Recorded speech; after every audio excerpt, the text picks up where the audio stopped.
We all want this to be safer, and I think we have a great opportunity for there to be change after tonight. So I'm going to go ahead and turn it over to these four individuals. I'm going to start with Kris Strickler, and he is the head of ODOT, and the state of Oregon does own Highway 26, so that's why I'm starting there. Then I'm going to move over to Chris Warner, who is the head of transportation for the city of Portland. And then we'll hear from Sam Desue with TriMet, and then we'll hear from Margaret Calvert from Portland Public Schools. Again, these are just brief opening comments, and then we're going to hear the presentation from them.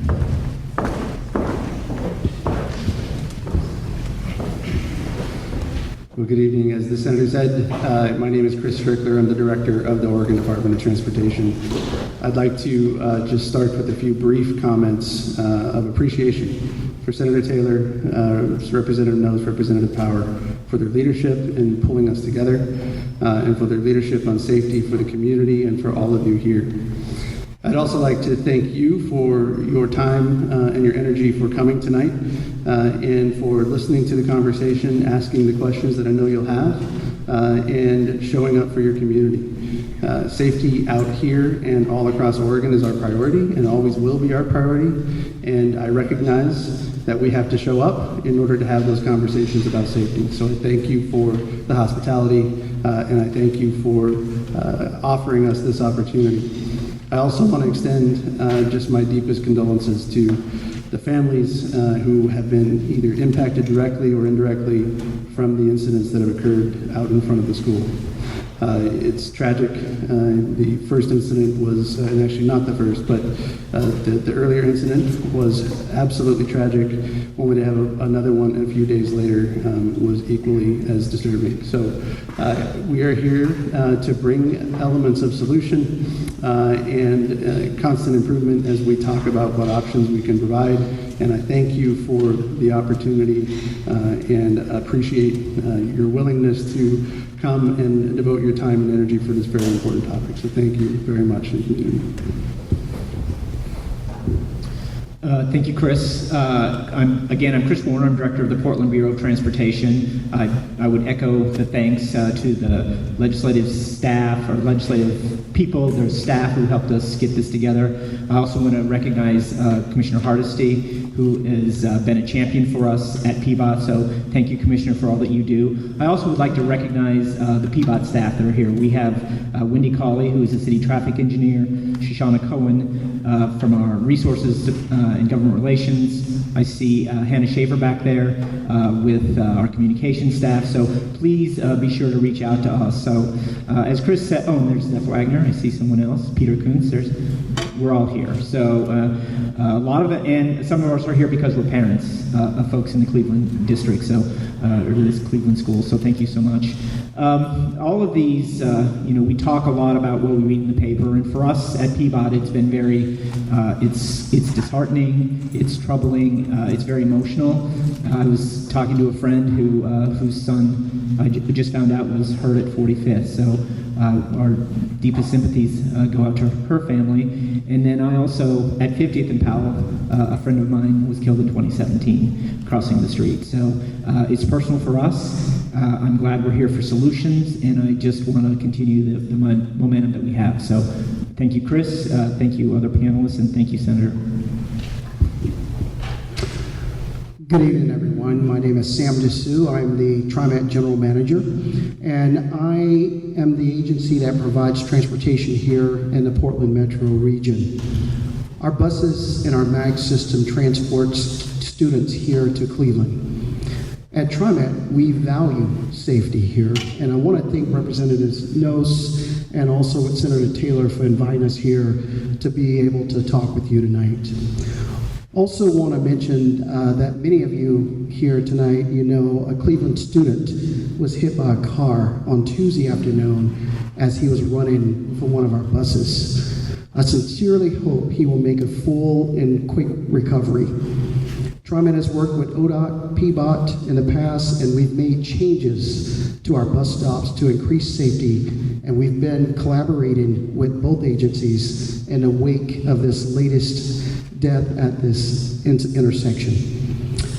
Also, I want to just take a moment and say that my heart goes out to the loved ones of Sarah, as well as all of you here at Cleveland that's touched by the tragedy of another bicyclist killed at that intersection. We will work together, and we will make changes that are safe and very quickly. Previously, we've taken a look at the intersection at 26 and Powell, and we believe at the moment that the stops are safe and usable locations, but again, we're going to go back and take a hard look at it. However, we're going to take our cue from ODOT as we work here, and if adjustments need to be made, we will make them.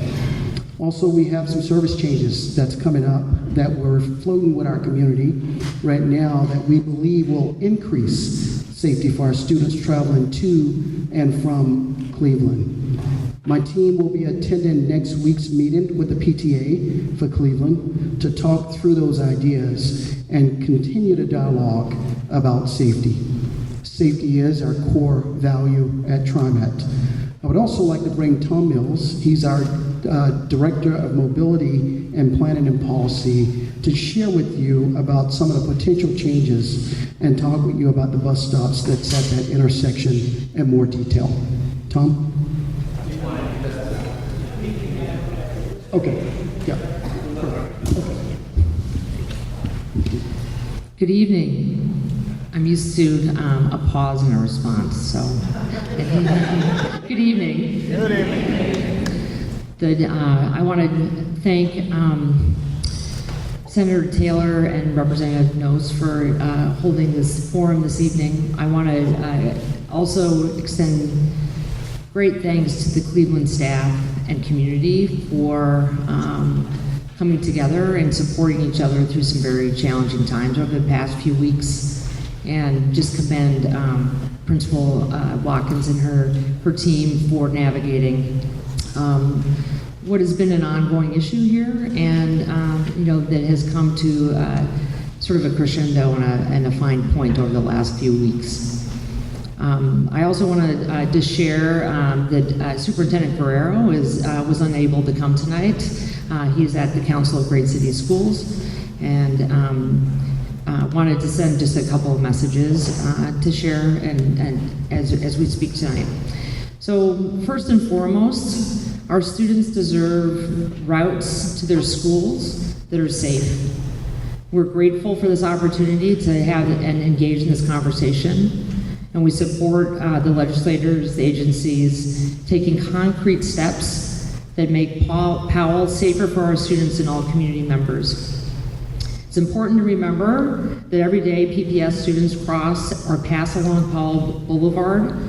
There are 3 adjacent schools that are along Powell Boulevard, including Cleveland, Creston, and Kellogg Middle School. Roughly 12 blocks of Powell are safe routes to schools, and the safe routes to schools run perpendicular to Powell 14 times.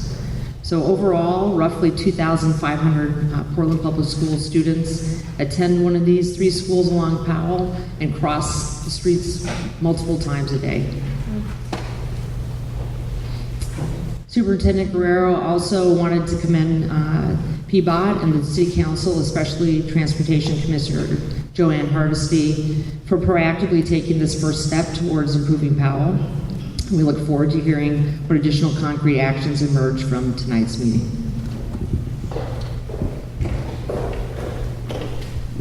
Okay, thank you.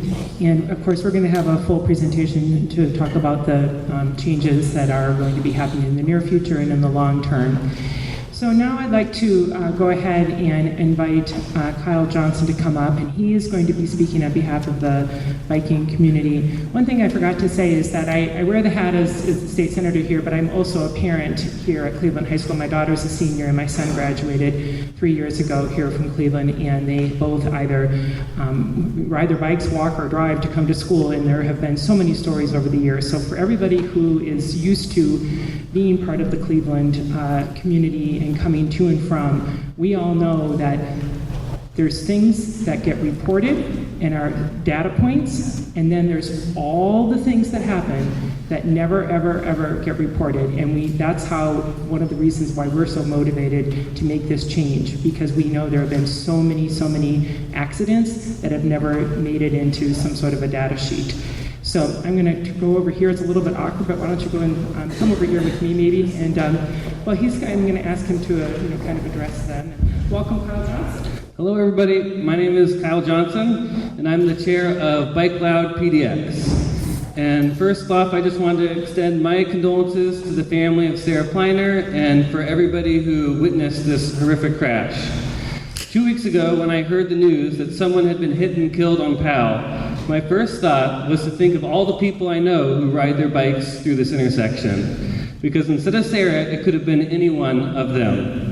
Sarah Pleiner's death was not an accident. It was the result of a series of decisions transportation leaders have made. In 2018, we stood at that very intersection to protest the removal of the green painted bike boxes.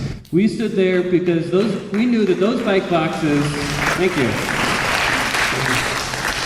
We protested there because we knew those green bike boxes made us safer. They let people in cars know that there were bikes that used the street, and they increased the visibility of people on bikes. Why would anybody remove those bike boxes? There used to be a marked crosswalk and pedestrian island at Powell and 28th Place. ODOT removed those too. Last year, 2 Portlanders were killed crossing on foot a block from that intersection. There used to be a school speed zone in front of Cleveland High School. ODOT removed that, raised the speed limit, and defended the higher speed on the grounds the students here are vigilant. If you go up and down Powell, you'll see no pedestrian crossing signs, as well as places where there used to be no crossing signs until drivers run them over. That's the approach ODOT has taken on Powell for decades, as well as their other urban highways. To design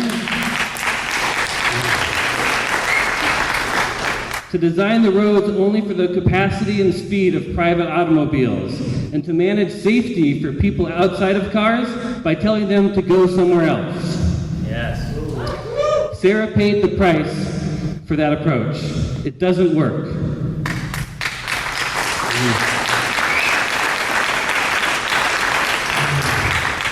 It doesn't work because people live here, people work here, people bike to their jobs, kids walk to school, people in wheelchairs roll to the bus, families walk to the park. Everyone should be able to get to where they need to go safely. Yeah.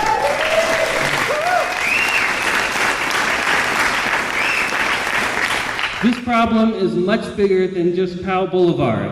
Last year, Portland had its worst year of traffic deaths in 30 years. And more than half of those deaths happen on streets that are owned by ODOT. Yeah. We demand a Portland where it's safe to cross the street in front of your school. A Portland where we do not remove bike boxes, but we add them. A Portland where we do not redirect bike traffic to side streets because our main streets are safe and convenient no matter how you get around.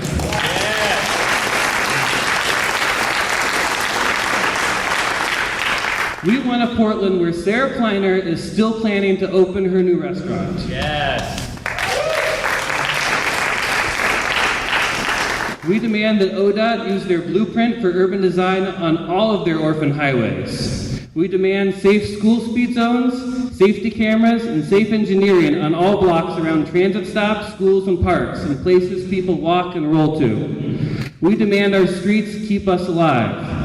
So we look forward to hearing your vision for Powell and how through your leadership we will make Portland a place that's safe to get around no matter how you get around. So thank you very much.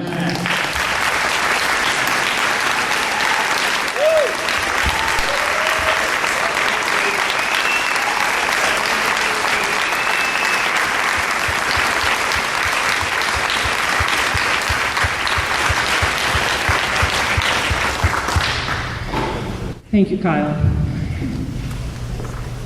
I think you understand now the seriousness. I think you have been aware of it.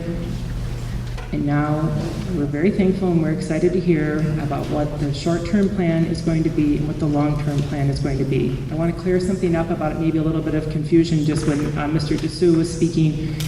I've asked TriMet to come. We're going to have the meeting tonight, and then we just figured this out today, so that's why it wasn't announced earlier.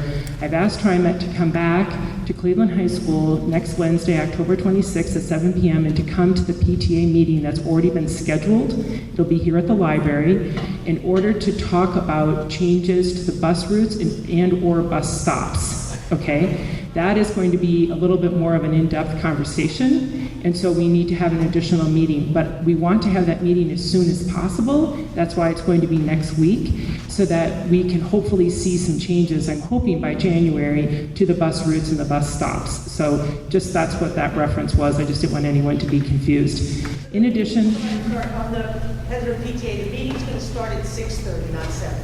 Oh, I apologize. The meeting's at 6:30. Well, we'll make certain to clarify that. Thank you for stating that. The other thing is that at the end of this, like I said, we're going to have questions and answer period, but then Representative Nose and Powell and I are going to be leading a work group, and we will be listing off the people that will be participating in that work group.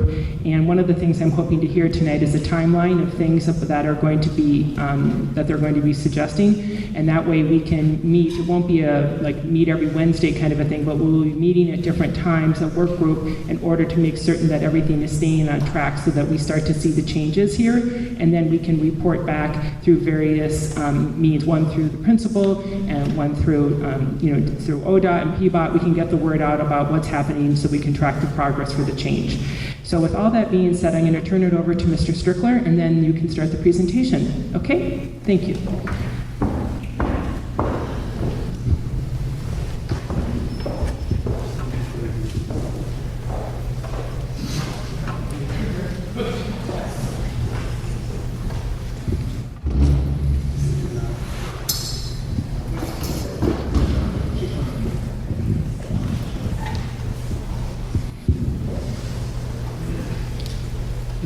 Sorry.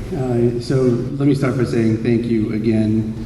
Thank you for those remarks. Very powerful. And I do want to also recognize, because I forgot one at the beginning, Principal Watkins, I want to say thank you. You have a very hard job.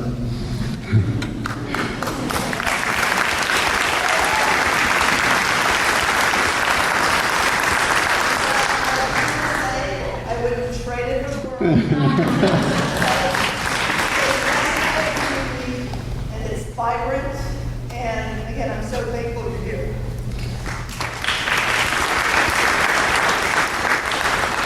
And as I dive in, I have to tell you, I haven't had the chance to meet Principal Watkins until we had a brief phone call just yesterday. And I can tell each of you that I heard something in someone's voice that was nothing but care for all of the students and for the entire community here at Cleveland. You really have a great one there, so Principal, thank you for that.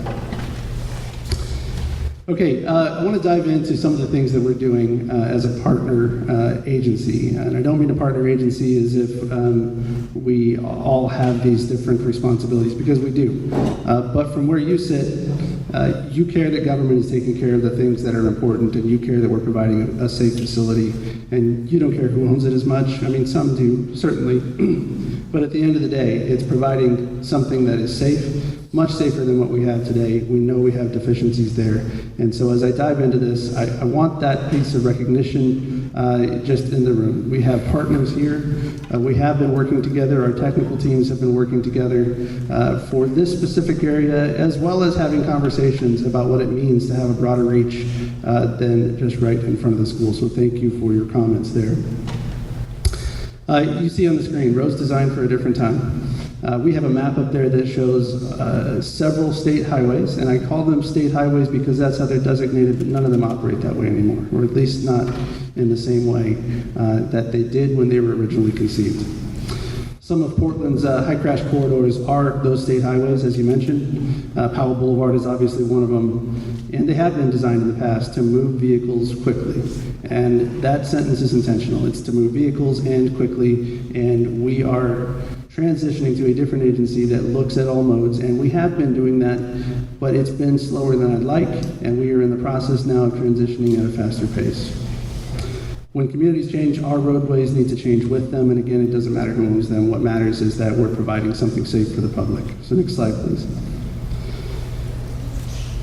I put this slide up there, and I'll put my caveat out there for just a second. This slide is not a recognition of great work done, although there is some good work into this slide. This slide demonstrates that actions that we take can have meaningful outcomes. And the actions that we are pulling our team together will have additional meaningful outcomes. The safety improvement projects that we've conducted out in front of the school and a further reach up and down Powell has had an impact. And we know that we have to have more, and we have to do more, and it's clear that we have more work to do.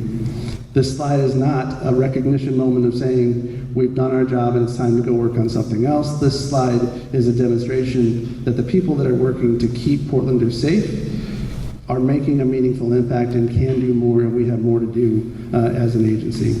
You see the reduction in crashes from the improvements that we've made so far, and it's time for us to bring some more. Next slide.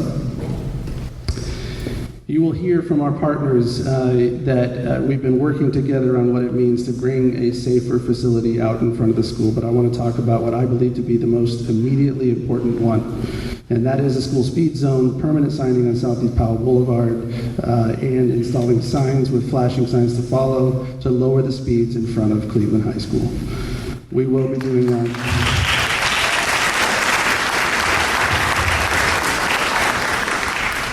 We will be putting up permanent signs starting the month of November. The signs will be ordered and we'll be putting them up, and you will see work happening.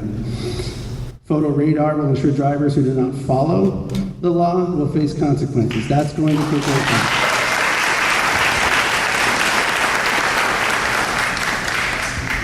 Every time frame that we give you up here is a time frame we're trying to beat. We are not resting and sitting back and hoping that these things take the amount of time that we say. I can tell you that the permanent signing in November is something that we can really hold on to. The photo radar will take more time. We are still experiencing material delays and other things associated with some of this equipment. An unfortunate consequence of still living with some of the COVID backlog, but I will tell you that we are working towards ordering and then partnering again to get the photo radar in place out in front of the school. Next slide, please. In the meantime, in the month of November, you'll see temporary speed feedback signs to remind drivers to slow down. We're going to be looking at the signals and giving pedestrians the opportunity to enter the crosswalk before. This is called, in our world, the leading pedestrian interval. What it really means is getting the pedestrians the priority in that crosswalk so that they can be visible, they can be seen, and you can have a safer start to that trip every time you cross the street on each of those signalized intersections. By December, we will have that on the intersection of Southeast 21st, 26th, and 28th on Powell, and improving sightline visibility by trimming the vegetation that right now makes it difficult to see and removing some of the trees that are in those sight lines to again increase the safety, lower the speeds, and provide visibility so that we can see who is out in front on Powell. Just yesterday and today, our teams encouraged slower turns and by striping at the southeast corner of 26th and Southeast Powell. We started work immediately on the striping elements, and again, you'll see many of these things as we go through this presentation that have these incremental benefits, but adding them up together is going to make safer Powell. Next slide, please. Where did she die? I'm sorry? Was she killed? Where was the incident? Yeah. It was in the intersection of 26th Right. and Powell. Right there? Correct. Do you think that's going to keep people from getting killed? So let's have, you're welcome to ask. We'll have a question and answer period at the end. So Thank you. if that's okay. I'd like everyone to, we will have plenty of time for questions and you will be able to Thank you. As we continue to make the improvements, the immediate ODOT improvements, that updated painting and striping, in addition to the intersection out there, we've got some of the crosswalk areas that we've increased the visibility, and our crews have already been out there increasing the visibility, replacing those, and updating each of those at the intersections that you see on the screen. We're also installing turning vehicle stop for pedestrians and bicycles on Southeast 26th, and that will happen later this month. So next slide. I realize this is difficult to see, but in the packet of materials out in the entryway, you can see the series of improvements that are these near-term and immediate improvements that we're looking to put in place, again, all to complement those slower speeds and increase safety on Powell, and to provide some of the things that maybe have been missing in the intersection of 26. And I'll let my partner from the City of Portland describe that in just a moment. As you look on the screen, I do want to call out a few things as I take my glasses off here. And the pedestrians entering at each of the crosswalk areas first and having our signalized intersections provide for that is going to increase safety in each of those quadrants of those intersections. And we're looking at those on 26th and 28th. In addition to that, we're identifying the locations, like I said before, for those immediate speed feedback signs. And I can tell you, I've been out there several times. My daughter has been to track meets at the field just down the street. And one thing is absolutely clear, the speeds on Powell are way too fast. And so slowing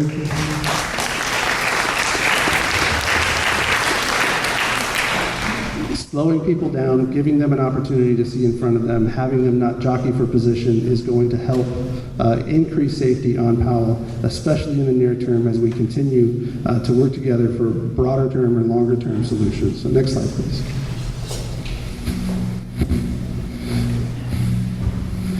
Some of this I have mentioned already, but this extends a little bit further than just out in front of the school.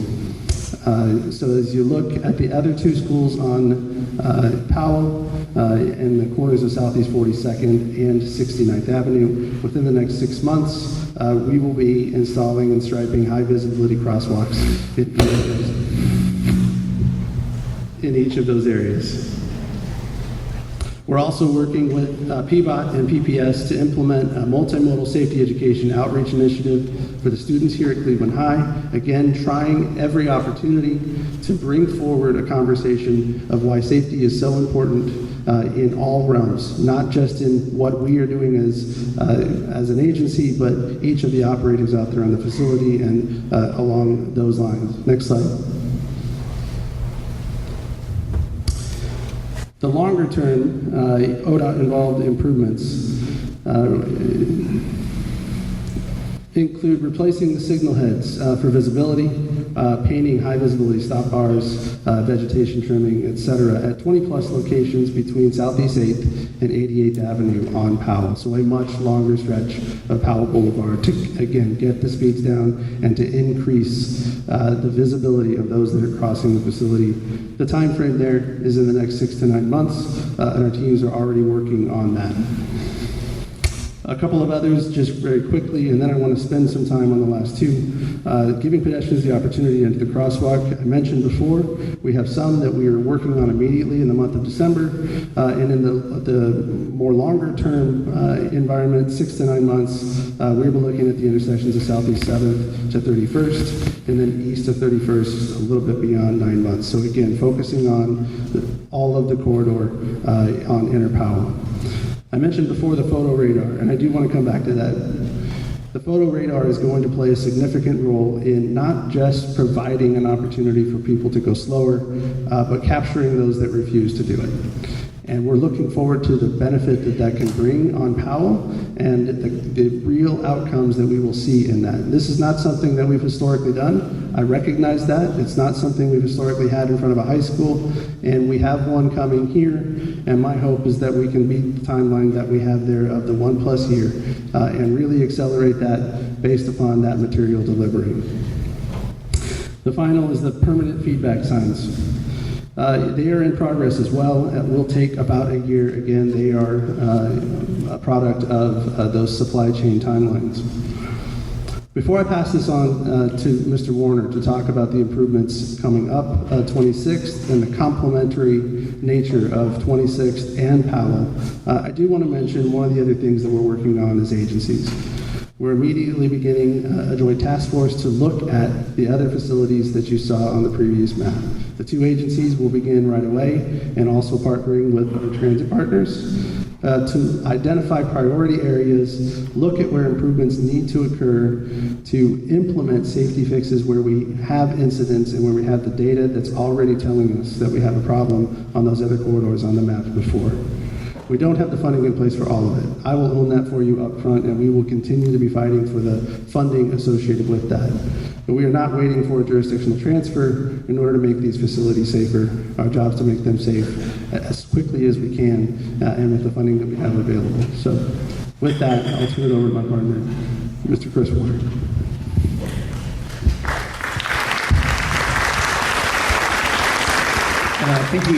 Thank you, Director Strickler.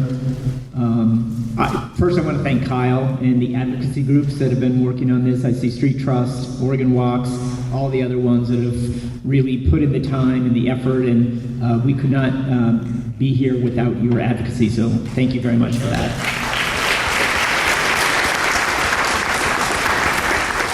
Next slide. So Portland became a Vision Zero city in 2015, and we are committed to eliminating traffic deaths on our streets. Part of our ethos is that we believe these are preventable, and so we're focused on creating a safe system for all. We are investing every day in our high crash network, so we make it safer for everyone. But as Director Strickler said, we need to really focus on reducing speed, adding protections for people walking and biking, and really creating a shared culture of really supporting each other as we traverse the right-of-way. So we currently, as Chris said, we have a transportation system that's designed for moving cars. Creating a safe system for everyone will take sustained, long-term commitment. So it's so great to see you all here because you will be partners for us as we move forward. Next slide. I think you've seen this map. This is the high crash network. The blue lines are ones where we have already made investments in improvements. The orange lines are ones that we have started, and the dots you see there are spot improvements that we've made at critical intersections in terms of making the improvements we need. One of the ones that we have worked very hard on recently are Gleason Division, Beaverton, Hillsdale are all examples of ones where we've had the funding to make the kind of commitments we need to make sure that Portlanders are safe as they traverse the city. Next slide. But obviously it's not enough. We continue to see an increase in people dying in traffic collisions. The orange bars are the total deaths in Portland by year. The black bar on the left represents pedestrian deaths, followed by bicycle deaths, motorcycle deaths, and those who have died in motor vehicles. In total, last year 63 community members died in traffic violence. That's the highest number, as we've said, in many decades. Portland is not alone. Many cities, kind of in the pandemic and the post-pandemic, have also been struck by this. So we take this very seriously. Our approach has been data-driven, and we need to identify the highest needs in the highest locations to make these traffic safety improvements. Next slide. So one thing I wanted to highlight also is we're talking specifically about Powell, and I know we're talking about the area around Cleveland, but as you can see, Powell has had many tragedies along this. This map shows the most serious crashes on Inner Powell between 9th and I-205 since 2010. As you can see, with the small orange dots, those are the ones that are serious crashes, and the larger orange dots are people that have passed away, that have died on our roadway. So to make Powell, the state-owned arterial, safer, we know we must do things differently, which will require all of us as agencies to work together. We're glad that ODOT is here tonight, sharing with us their ideas for immediate and long-term solutions to make these streets safer. And so we are excited to partner and continue to do this hard work. So next slide. So I wanted to talk a little bit about the short-term work that we are undertaking. I want to share this graphic and describe the PBOT plans to do in the near term. I think you can see it, and I think we had a map that we handed out as well. In the last 2 weeks, we have been designing safety upgrades for the intersection, plans for Inter-Powell corridor, and a resolution that was referenced earlier, passed by Commissioner Hardesty and the City Council, directed us to really take these actions. So thank you again, Commissioner, for that.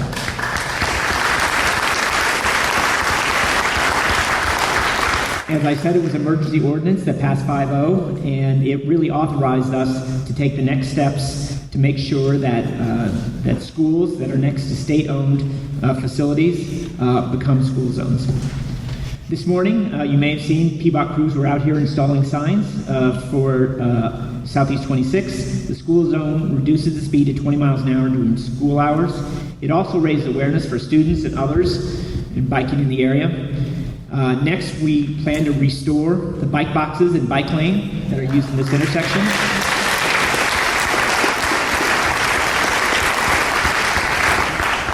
We'll add calming bumps to the southeast corner, and thanks for ODOT for painting those yesterday. We also added the continental crosswalks, which are important for drivers and give them signals that they need to do that. So thank you for doing that. We'll also, as Kris was talking about, we want to adjust the traffic signals for people to get the walking head start, the LPIs, as we call them in the business. So these will give pedestrians a little bit more time. It's a proven technique that is used around the country that really does lead to safer traffic conditions. So next slide. Okay, and there's also some longer-term projects that we are also working on. I've directed staff to begin designing a new pedestrian crossing at the Cleveland entrance on 26th, making it safer for students to cross the street.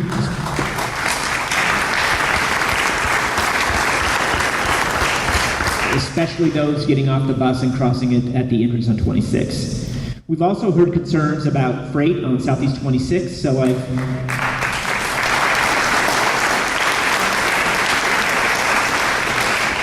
asked staff to evaluate that street classification and freight routes to understand what are the more appropriate uses of the streets. So there's more to come on that, but that's something that I'm very dedicated to making changes very soon. So, and finally, we're considering elevating the bike lane to the sidewalk at the intersection. That would increase cyclist safety. This is a capital project that will require a little bit of time, and also we want to do some outreach on that to make sure it's functionally, it works design-wise. So that's something that we're looking for the best technical solution on that. So I think I've hit them all on that. So next slide. So, in addition, as Director Strickler mentioned, to the specific interventions, we're also committed to working with our partners at ODOT to continue to make Inter-Powell and all of the other state facilities safer for Portlanders. We'll be working jointly to understand the costs and investments in safety and maintenance that are needed. It goes without saying, and that's why I'm so happy to have legislators here, because without significant funding, things like transfers, while they're good in the long run, we will need funding in order to bring these streets up to the condition that is safer for Portlanders and really brings them up to modern standards. So, as was mentioned, the urban design standard is the blueprint for urban design is something that we are encouraging our partners at ODOT to utilize in terms as we make these short-term and long-term investments.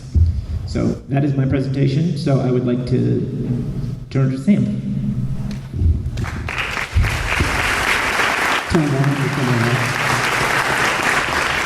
I would like to bring Tom Mills. He's our Director of Mobility, Planning, and Policy to share with you about the potential changes that we're talking about to increase safety around our bus stops. Thank you, Sam, and thank you everyone for having me this evening. My name is Tom Mills. As Sam mentioned, I'm the Director of Mobility, Planning, and Policy at TriMet. I am also a former Cleveland parent. My son graduated last year. So if we could go to the next slide, please. So before I get into the ideas that we have for improving safety for students coming, and any passengers coming through this area, I just want to review what we have today out on this intersection. So you see north-south, the yellow line is line 10, and that line carries a lot of Cleveland students.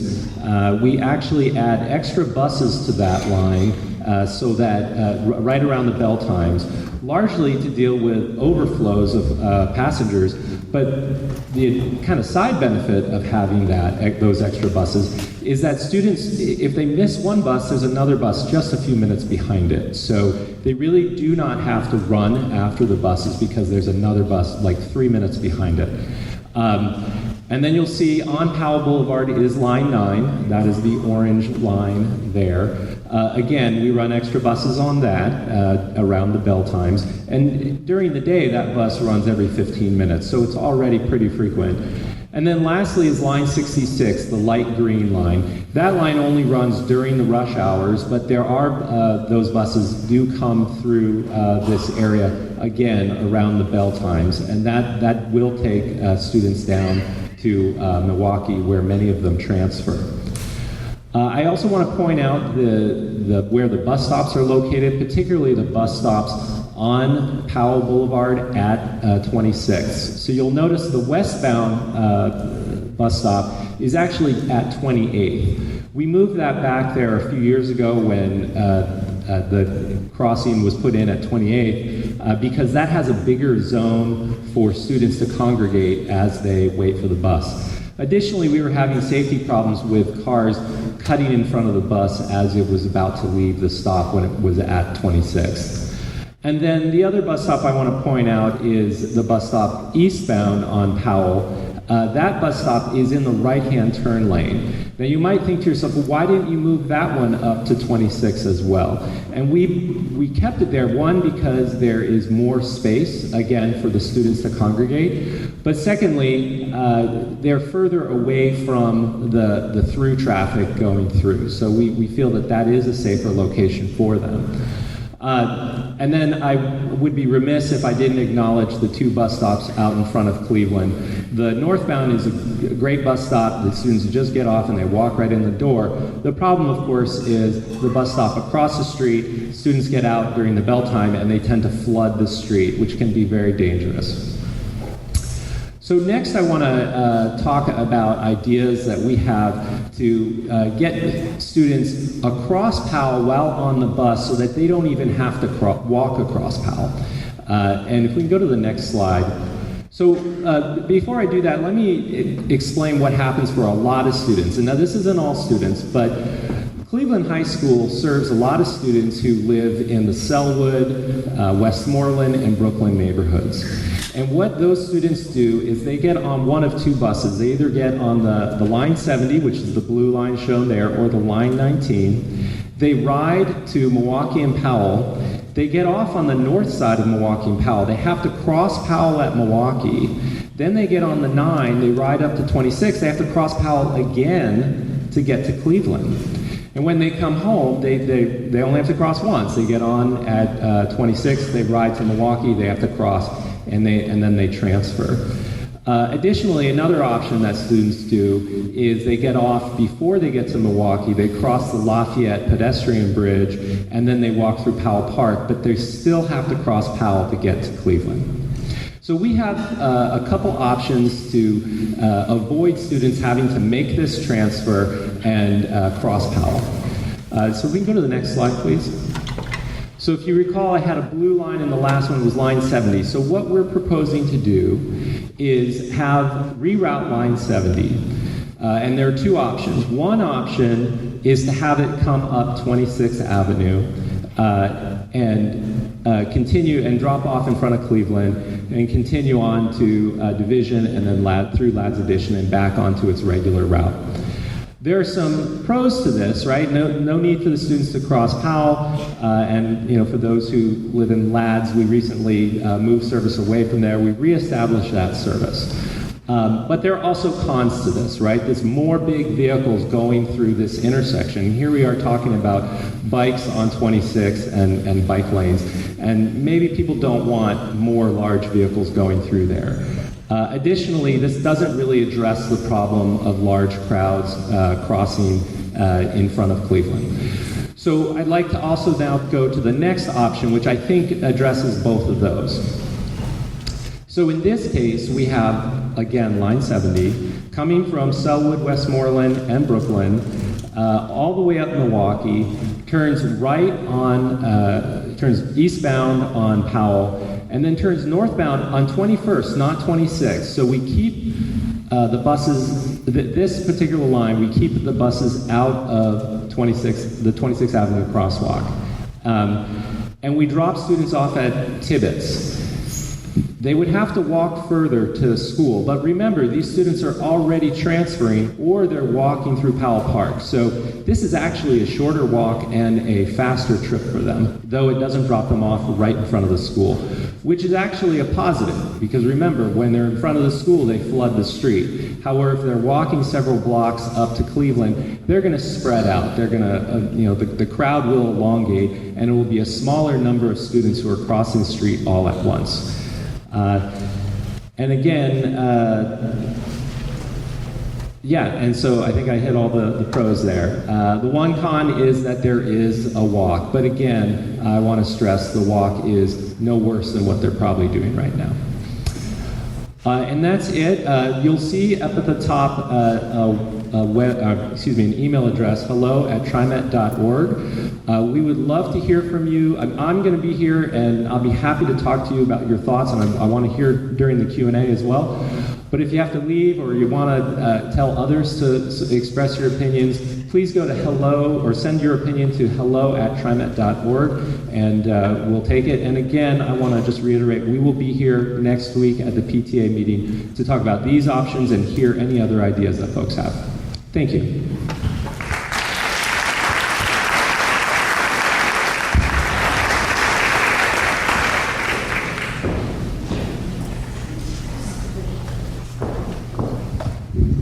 So it's very promising. So I appreciate hearing what the thoughts are and just thinking through, how we're thinking about supporting our students and our community in general about getting across major thoroughfares into school safely. There are a couple of things that I just wanted to highlight. Across the district, we've worked hard in cooperation with PBOT to ensure students have safe routes to schools. This partnership has been nearly 2 decades long, and we work in concert at the elementary, middle schools, and we're expanding this now to include high schools. So I think that this is a prime example of that expansion and the possibility for some real cooperative and intergovernmental supports. There have been lots of advocacy that we've heard both from some PTAs, our students, and then also some of our agencies and about how to navigate through this this challenging change. So Creston, I just want to thank the Creston PTA that they have been strong advocates for bike and pedestrian safety, that they've approached ODOT about lowering the speed limit on Powell, and that we're in support of that as well. At Kellogg Middle School, we've worked together to encourage more people to walk and take their bikes to school, and now we've created a 5-year intergovernmental agreement to solidify this partnership. The agreement commits us to working together to do pedestrian safety in elementary schools, training teachers to teach pedestrian safety in classrooms across the district.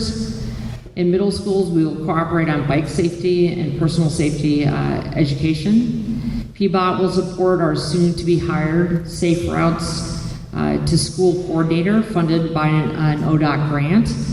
And we know this coordinator and this agreement will make a huge difference in the lives of our students. Ultimately, I think there was, as was stated, Powell Boulevard is not designated in a way that supports safety of our students at the current time, and cities change over time, and we're at a point where we need to look at how to make some adjustments to better reflect where we are and how the streets are being used. And I really appreciate the intergovernmental agreement, the active voices that we hear from students and families. It's really critical as partners to bring the realities of lived experience into what we're doing, across our city. So we really support these focused efforts here on Powell Boulevard, and specifically when we think about the number of people that are moving and coming from a high school at any given point in time. So we just really appreciate the advocacy from our students, families, and the community at large, and look forward to ongoing work.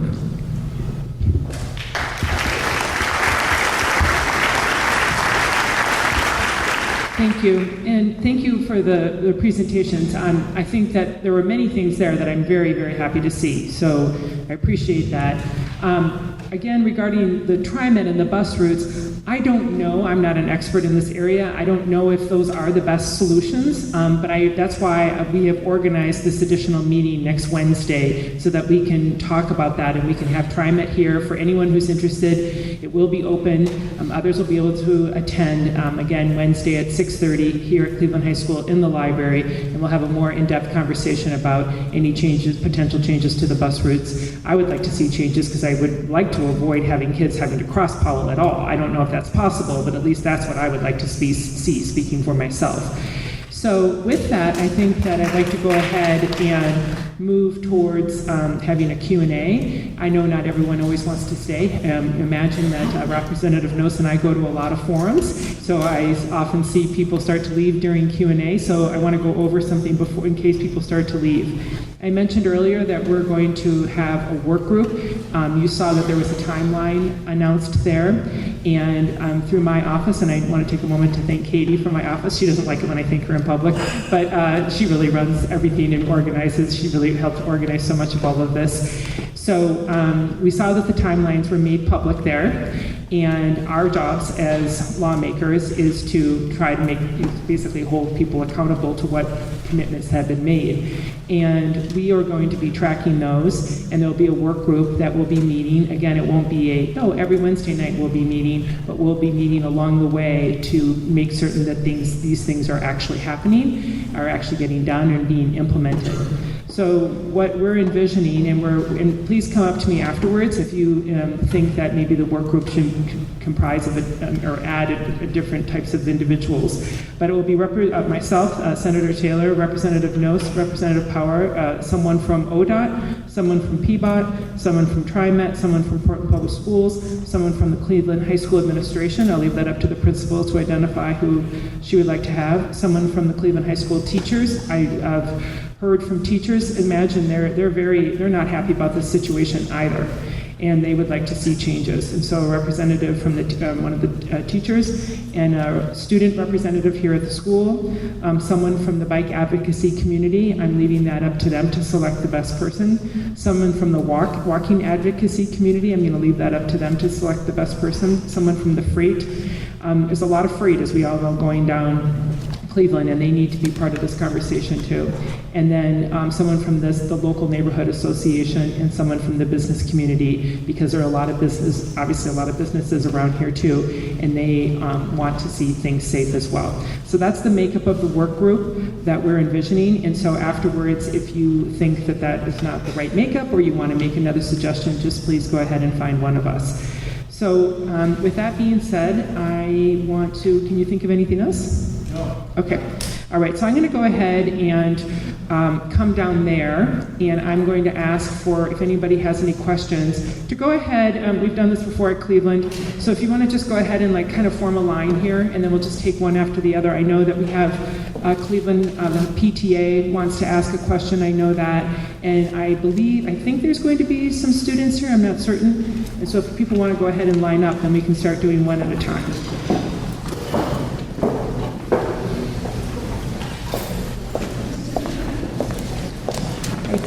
I think I'm going to start. I think the PTA wanted to. Did you have something? We'll start with the PTAs, and then we'll go one by one. All right. Go ahead and announce, and then ask the question there. Swanson. I am a parent of a Cleveland sophomore as well as a middle schooler and an elementary school student who will eventually be Cleveland students. I'm speaking on behalf of my family as well as the Cleveland PTA and Safety Committee.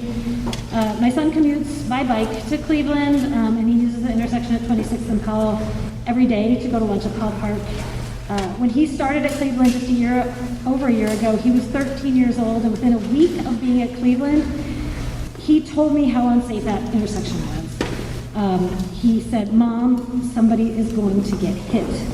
There wasn't enough room on the sidewalks for all the kids. If you guys have been out there at lunch and you see those kids spilling out into the intersection, you see them darting between cars because there's not space for them to stand to even get across the street. There are trucks turning that will cut off pedestrians and bicyclists. On October 4th at 11:52, I got a text from him that said, "I've been saying for a year now, someone is going to get hit at this intersection. Someone just got hit at this intersection." And I asked if the person was okay, and he responded, "I don't think so." I was terrified to let my son bike home from school that day. And knowing that what that intersection looks like at lunch, I'm scared every day that he walks across the street.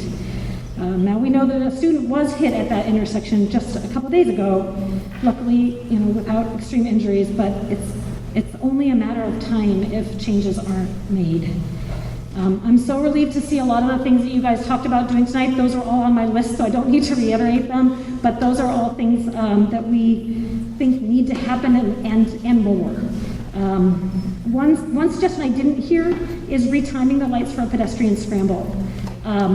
Stopping all traffic on Powell and 26th during arrival and lunch and dismissal, allowing 1,000 students to get across the street, because that's about what's happening.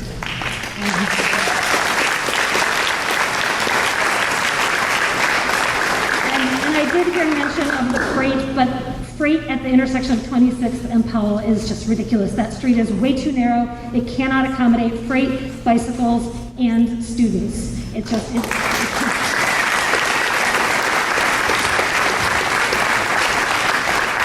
Also, the PTA would like to ask for PPS to make sure we have safety personnel out at the intersection during arrival, lunch, and dismissal, helping with the crosswalk and being a presence to slow traffic and keep our students safe. We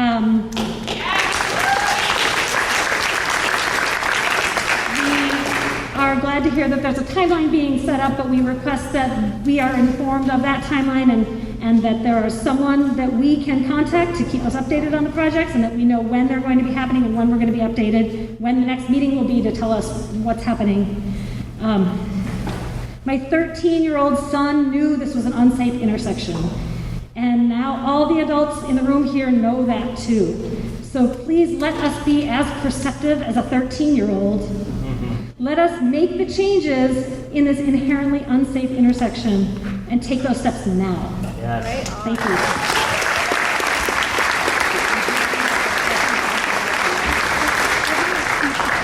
Is that something? Can you answer the question about the lights, or is that not?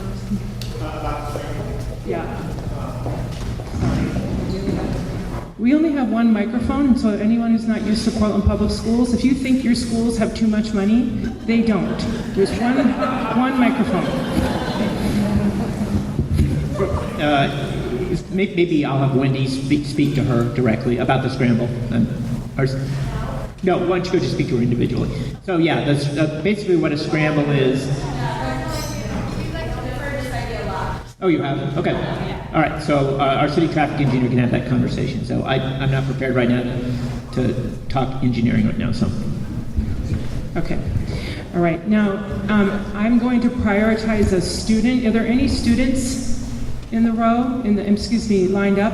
If there is, I'd welcome a student to come.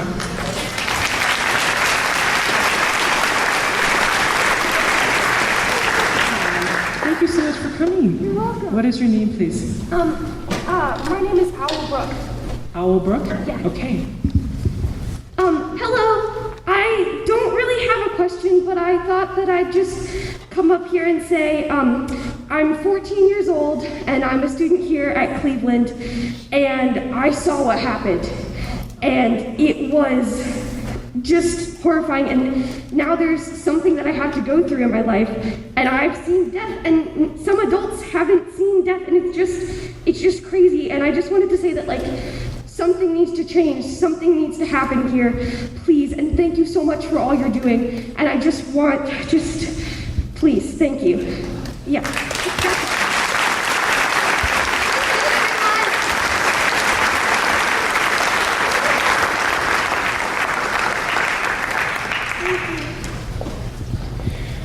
Okay, I'm going to prioritize one other person. We have a family they have a son who was a victim in August that was struck on Powell. And I had the pleasure of meeting her tonight, and I'm going to ask her to come in to speak, please. Thank you, Senator. Thank you, Representative Nose, for being here, and all of you on the panel. My name is Meg Nemi. I am the parent of a Portland Public Schools student. He's a freshman at Benson High School, which is at the Marshall campus, also off of Powell Boulevard. Cleveland is our neighborhood high school. We've lived in this neighborhood for 16 years. We've lived in this neighborhood and lived in fear of Powell Boulevard and the many other very busy streets that are around us. By day, I'm also the president of SEIU Local 49, and our business is here at 26th and Powell, and we have been very concerned for a long time about the safety in this area and seen far too many accidents. And on August 16th, my son was traveling by bicycle at 45th and Powell, crossing in an intersection, crossing with his helmet on, and doing all those things because we live in this neighborhood and we've taught him to do those things. 3 lanes of traffic stopped for him, and 1 lane of traffic sped through and ran him over on his bicycle. And he suffered near fatal injuries from that accident. We are lucky in the sense that he's home and recovering, and will recover in many ways from most of his injuries. But there is no time left. We need action now. And so my question is, my understanding is that just like 82nd Avenue, there is the possibility of ODOT transferring Powell Boulevard to PBOT through the city of Portland, and that the city and the state need to invest significant resources, not just here in Cleveland, because I care about that, but all the way up and down Powell where the students cross over it. And so how quickly can that happen, and what happens to get the commitment about the resources that it'll take? Yeah.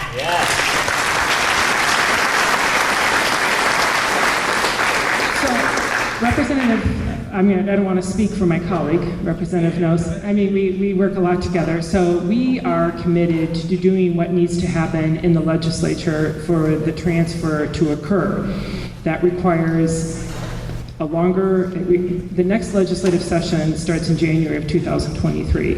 And so Representative Nose and I can draft a bill in order to start this process. It does require a coordination, though, with the city of Portland. I'm going to keep it simple by saying that, but what I can let you know is that we will be advocating for that transfer, and I'm going to see if any of you want to make a comment on that. You don't have to, just if you would like to.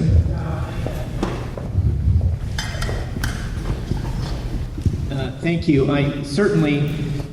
We were gratified that the legislature really stepped up to the table in order for 82nd Avenue to make that transfer. And so we are for transfers. One of the things that we've talked about and what we've done traditionally with transfers is to bring the facility up to what we call a state of good repair, with all of the safety improvements that need to be made, and then we can take it over. It does not do any good just to give us a deficient facility because we don't have the money to do it either. So we need to work in partnership with our state partners and hopefully with federal dollars.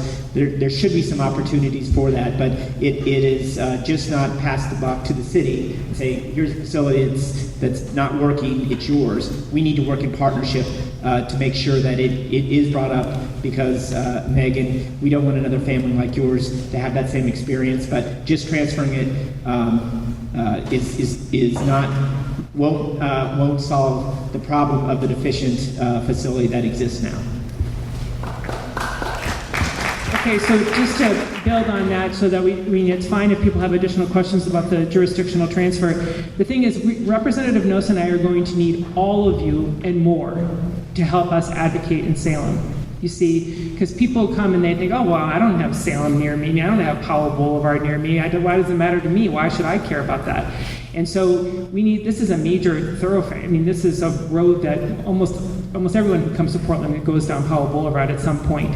So I'd like to have it be more of a statewide issue because this is such a significant road. So we will need a lot of advocacy come the next legislative session, which starts in January. Thank you for your patience. And we've met before. Tell me your name. My name's Cole White. Cole White, I know we've met before. Hi, welcome. I'm going to go ahead and turn this over to you. All right. Yeah, my name is Cole White. I was a member of the homeless community actually over here, but now I'm a member of the Sunnyside Neighborhood Association board. My best friend was hit by a car and killed at 28th and Powell, or right out front of Target. There's a pedestrian crossing just sort of over by 31st, but there's a lot of people who cross anyway because there's a lot of space in between the signal that's before somewhere, I think, over 26th, and the one is way over, I forget. I'm sorry, I'm not oriented with the streets very well, but there's a lot of space right there, and people cross all the time. And during lunch for the high school kids, they would cross all the time, and they would actually be braver than we were. I heard during one of the opening speeches that there was a pedestrian crossing that was there before, somewhere around that 28th and Powell. And despite how vigorous the speech was delivered, I would think that would be a great idea. Sometimes though you have the pedestrian crossing over, further east, further east of Target, sometimes it doesn't work. So you have that problem too. So you would probably need another one in that case, because it's not fixed sometimes quite rapidly. And one more thing, late night, school zones during the day are really good, but at night the cars do fly through there. And I'm not talking about I wouldn't want to go the enforcement route myself, because that just is dependent upon someone to always watch it. But I would say something like just better design and a good speed limit, But that's all I have to say. Thank you.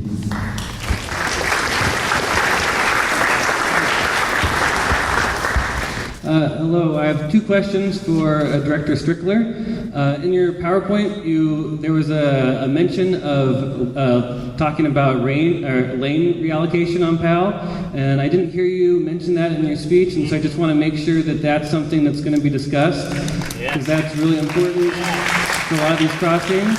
And I'd also like to ask you if you're willing to commit ODOT to using the blueprint for urban design on Powell tonight.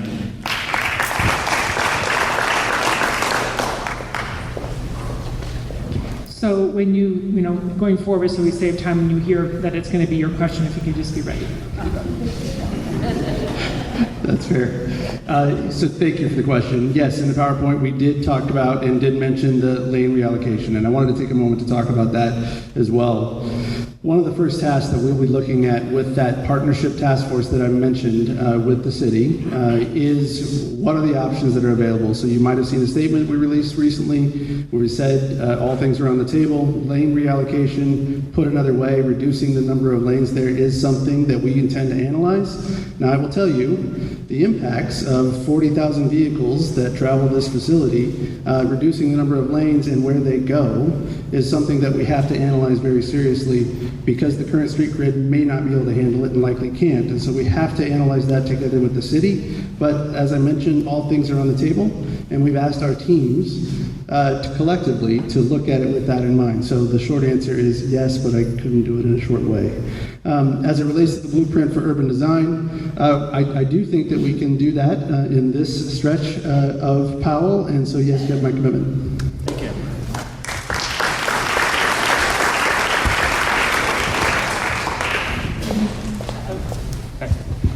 My name is Hami Rahmani. Some of you know me here. Some of you don't. Now you know me. I just want to ask you a couple of questions. One is what this means to you. How this makes you feel.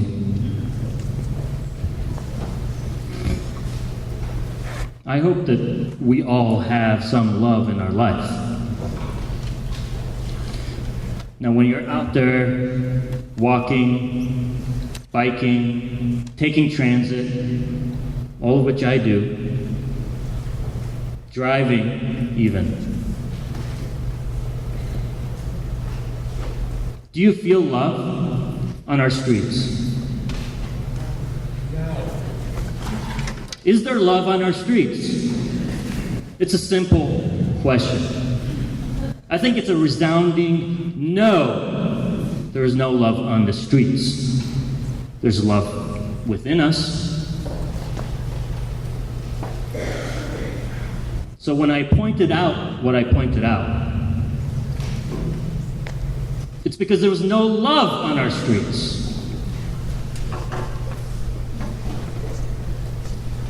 Sometimes we have to talk this way. I'm not from Portland. I'm from Iran. Okay? Sometimes you have to talk this way. I am so sick of the street by street. Are we really talking about bike boxes? Have you seen the pollution? We're talking about bike boxes.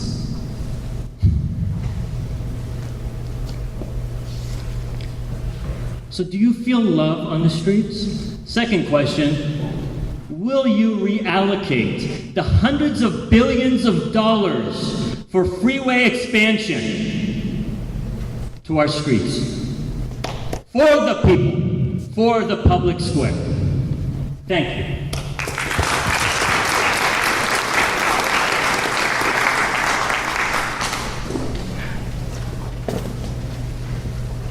If you have an answer, that would be wonderful.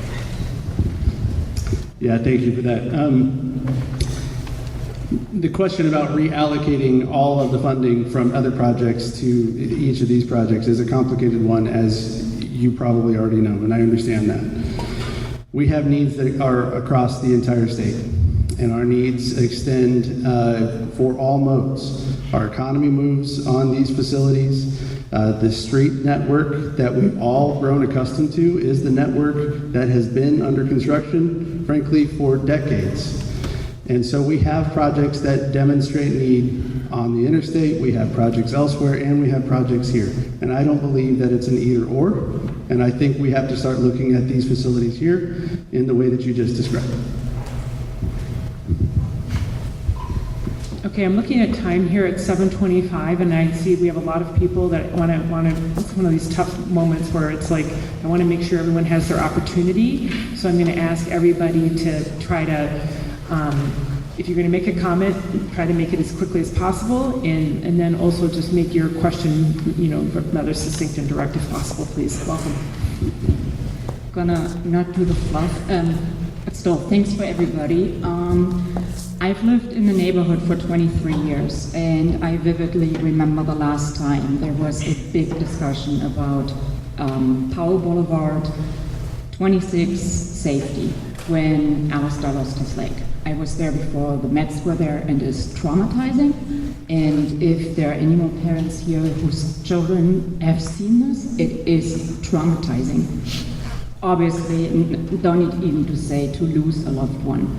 but to see it. So back in the day, it was already addressed. 26 had a bike box. 26 was the main bicycle route. It had bicycle lanes.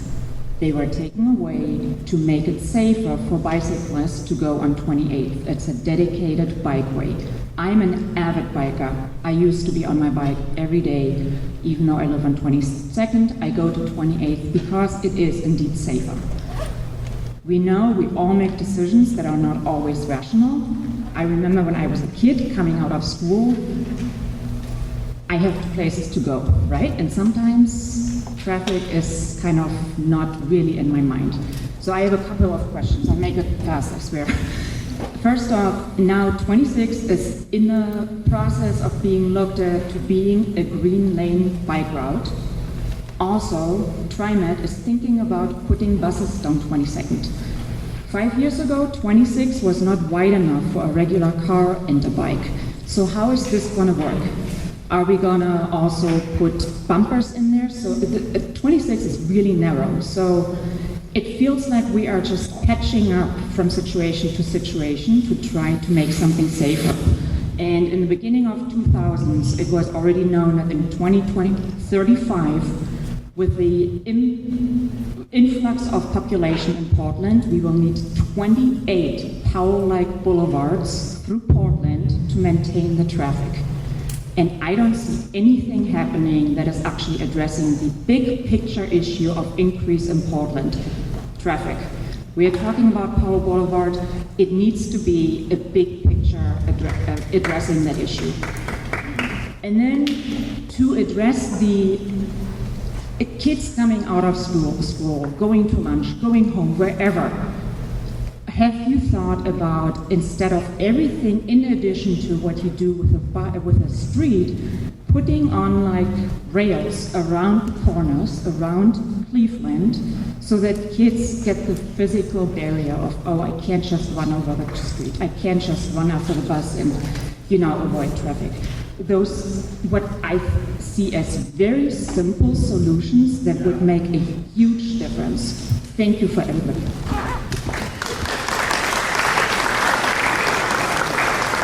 Okay, I think that those were some suggestions that you heard, and so we're going to go ahead and come on up here and move forward. Good evening. My name is Alex Fuller. I'm a teacher here at Cleveland High School. Senator, Representative, thank you for organizing this forum. Directors, I applaud your commitments and look forward to their fulfillment. I gotta say, October 4th, when Sarah was killed, was one of the hardest days I've had in 10 years of teaching. I had to bring students back into the building, and I had a class at that time. One of the classes I teach here is the Environmental Systems and Societies class, where in fact I'm honored to have Senator Taylor's daughter as a student. That day, we were supposed to go on a walking field trip towards Holgate Boulevard, where we were going to place particulate detectors designed to evaluate the impact of truck traffic in and out of the Brooklyn Rail Yard. We were not allowed to leave the building due to the ongoing investigation. When I was finally able to pull myself together enough to stand up in front of the class, I had to explain to them with tears in my eyes that particulate pollution was not the only impact of heavy truck traffic on our community.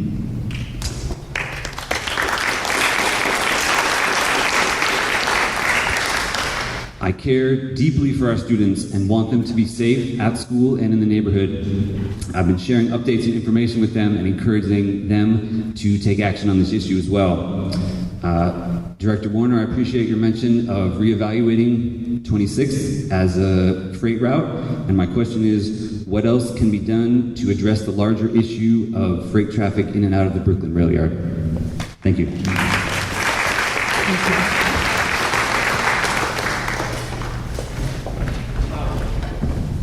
you. I can have a staff follow up with you on the Brooklyn Rail Yard. I don't have anything at the, I don't know any of the designations on that particular street, but thank you for bringing it up, and we'll get back to you. I know the designations.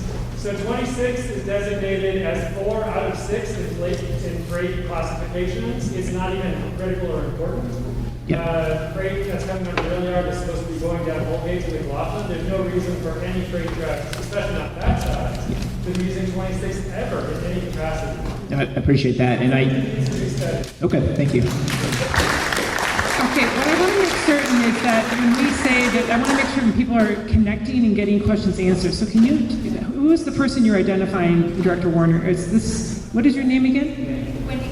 Wendy Collins. And so can you go and just so we can actually, I'm sorry to be directing someone who does not work for me, but I just want to make certain that people, yeah, well, let's keep it that way, Director Warner. Okay. Hi, my name is Laura. I'm a parent of a Creston Elementary school student, which is just further up Powell. People might not know it because it's sort of the backside of Creston School, but there's a large catchment of kids that are north of Powell, and the only way for them to get to school if they want to bike or roll is across Powell.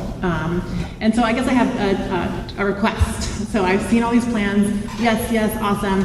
Is there any reason why you're stopping at, I think you said 42nd you were going to restripe with bright paint? Can you go ahead and do 45th, 45th, 47th, and 50th, because those are all safe routes to school as designated.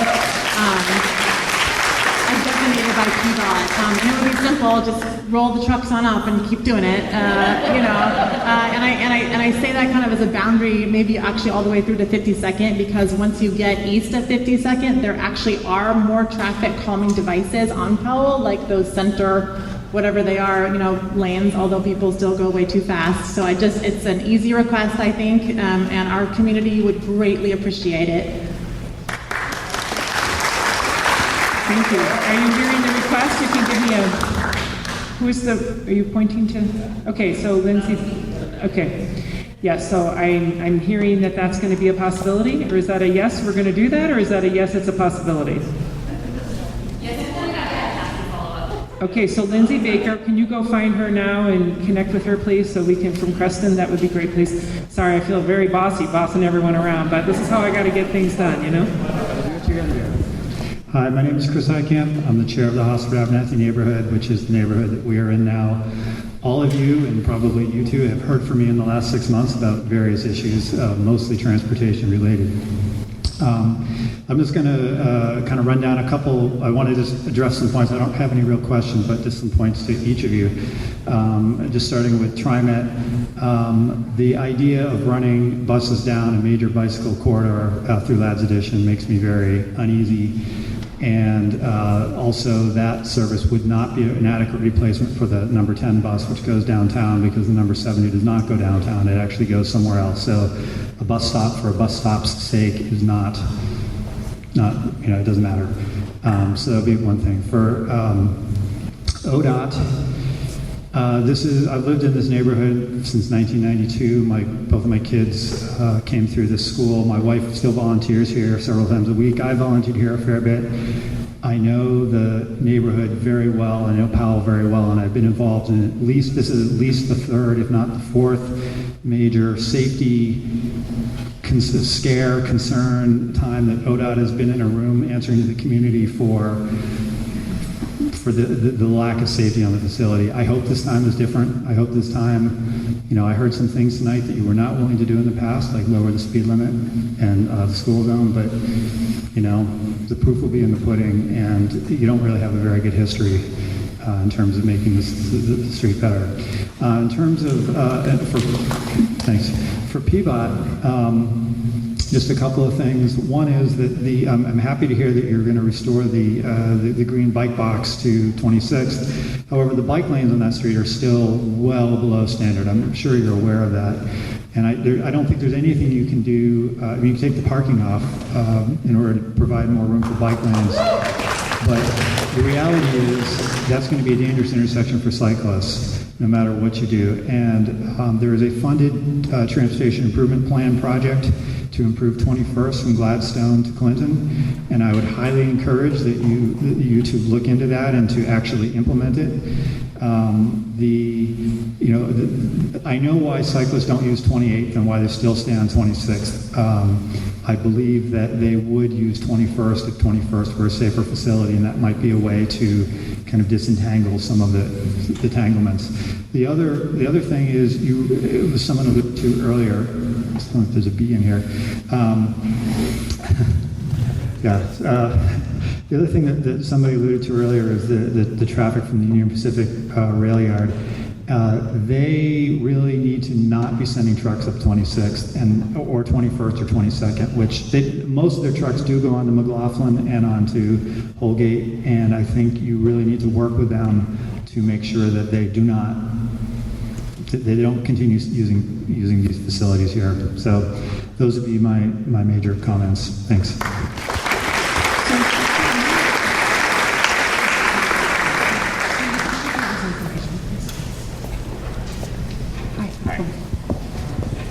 Hi, my name is Matt Tucker. I'm a resident of the Richmond neighborhood. Thank you for coming here tonight. One thing that I heard, you talked about doing more camera-based enforcement on Powell, but what I did not hear and who I don't see here is any law enforcement agency. So my question is, which law enforcement agency will own and enforce speeding cameras on Powell?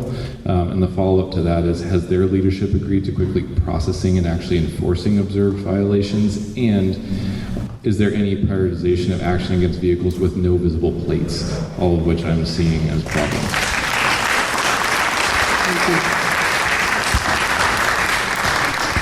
I guess I could talk to Wendy. We're having her busy tonight. The enforcement, because of our help with our legislature, would be done by PBOT employees on the fixed speed cameras.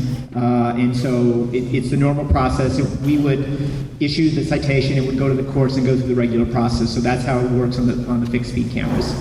And the second question was, about the cars without plates. Yeah, that's something that I've asked our park enforcement team to step up in terms of taking a look at that, because that, a lot of those cars are unsafe. And so, thank you for that. Okay, welcome. Thank you so much. My name is Susan. I have a freshman here at Cleveland, and I wanted to start by thanking Al and Mr. Fuller for their comments. It really meant so much.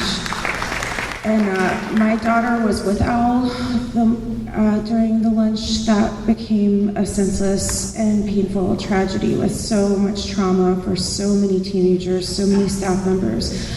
I want to ask just for innovative ideas that the Cleveland High School staff is incredible. I want to ask if there's a way that PPS can recognize them for the actions they took that day. For kids in pain and in shock, getting them back across Powell Boulevard, a teacher held my daughter's hand and guided her so she didn't have to open her eyes again. I heard Mr. Fuller's comments, and I also want to recognize the staff member who performed CPR until first responders could arrive, trying everything to save her life. I'd really appreciate any way that we can lift these staff members and teachers up, because they, like our teenagers, like our precious community, have seen things that no one should have to endure, especially on a beautiful sunny day that could have gone so differently.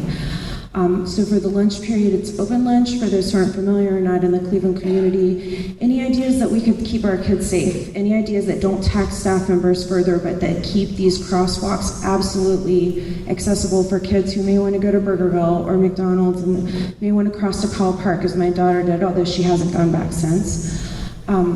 And last, I just want to mention that my son is at Hosford Middle School, and that this is nothing I want to impose on other staff members at Cleveland, but one idea they've implemented, because there are so many kids walking to Hosford, including my son. He has to cross Division in Clinton, and I can tell you both of them are a challenge right now, especially at rush hour. Bikes, cars, there's a lot going on, and pedestrians are the low one on the heap. So the assistant principal is out at 28th Place and Division every morning and every afternoon at Bell, and she's able, wearing a reflective vest, to help middle schoolers cross Division. The principal is in front of the school on 28th Place. Again, perhaps this could be a salaried position, something that someone could take on as something that could be funded, something that could be supported so our students are not at risk as much, so that there are adults there to help.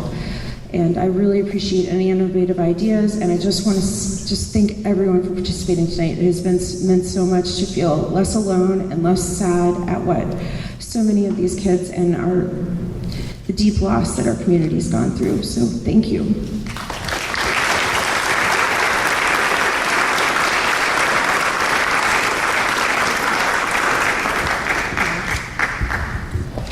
Hello, my name is James. I live on Powell over by 39th. I commute by bus down to Milwaukee every day, and a couple things I've noticed that I didn't hear mentioned at all. Cars making right turns at major intersections. This is something I am constantly worried about when I'm trying to cross the street, like when I transfer buses. Plenty of people just don't pay any attention to pedestrians at all when they're doing that. They just speed right past. So yes, to leading pedestrian intervals, please. That is something that I really would like to see done. And specifically, like at major bus crossings, like I think that needs to be prioritized. Thank you. I also want to ask PBOT and ODOT to have banning right turn on red on the table. Thank you.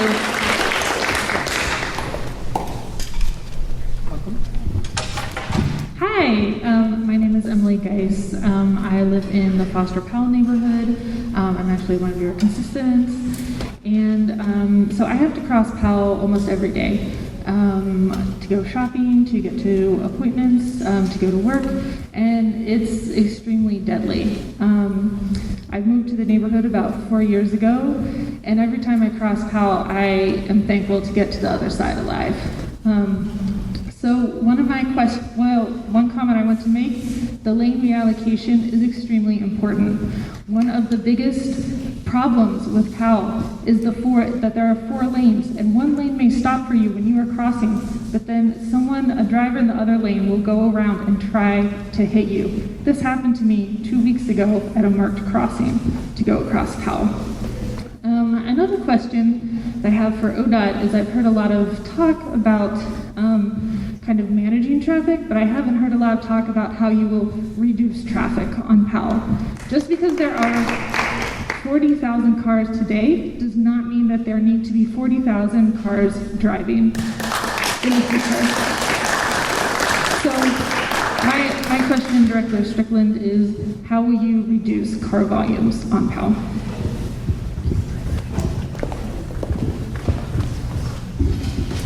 Well, first let me start by saying I am very sorry for your experience, because that is scary when you have a stopped car and the lane next to you comes up. And if you weren't paying attention, it's likely that something would have happened. So I am sorry and understand that for sure.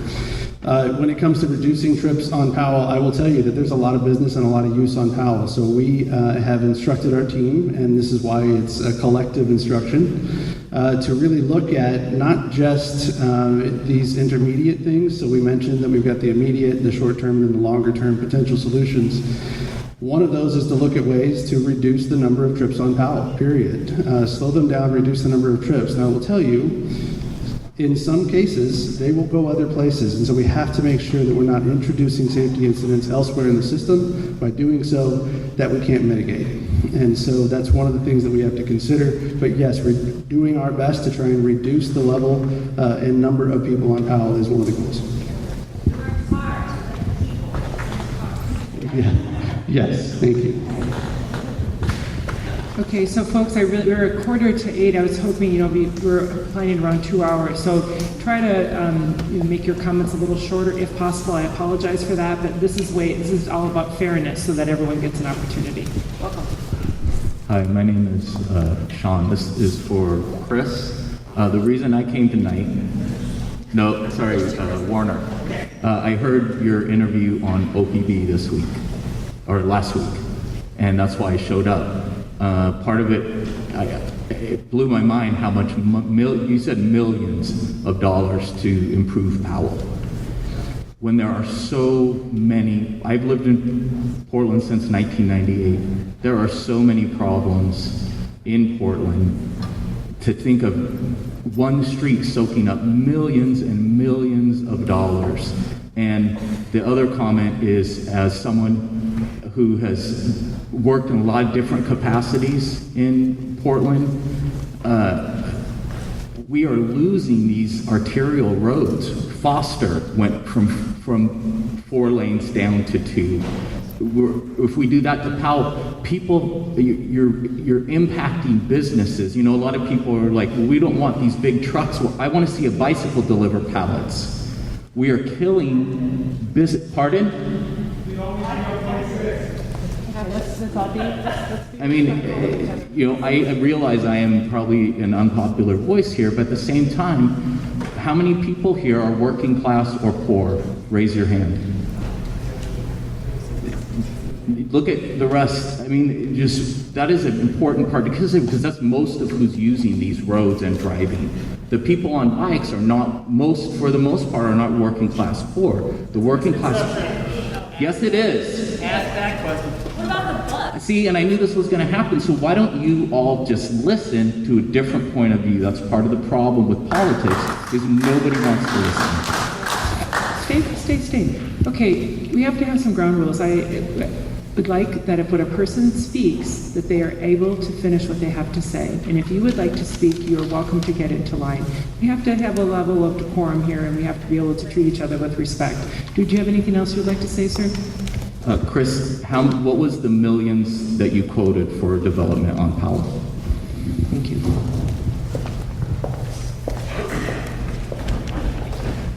What I was speaking of was to bring the street to what we call the state of good repair, safety improvements, more lighting. There's pavement. There's pavement. I'm sure the pavement condition is not good. Those were the things that I was talking about in terms of bringing it up to a standard, which is what I'm going to call a city street in the middle, a state highway in the middle of the city. So that's what I was talking about, bringing up to city standards. I think I just said millions, but you quoted an amount that blew my head off because. Oh, it's way over 30 million. Yeah, I mean that's why we're doing the study to see what it would be. Portland is suffering, and I just can't. It's hard for me to wrap my brain around millions and $30 million for one street. So that is why I came to. Sure. Yeah. Well, I mean, for instance, to bring. It's not 30 million in 1 year. Well, it would be over just a few years in terms of it's still the one construction. street.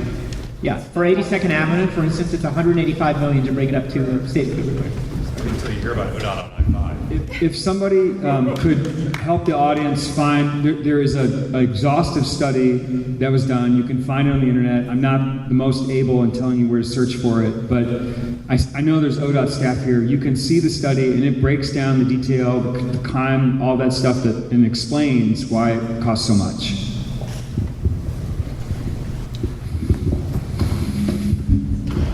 Okay, we want to make sure people's questions get answered.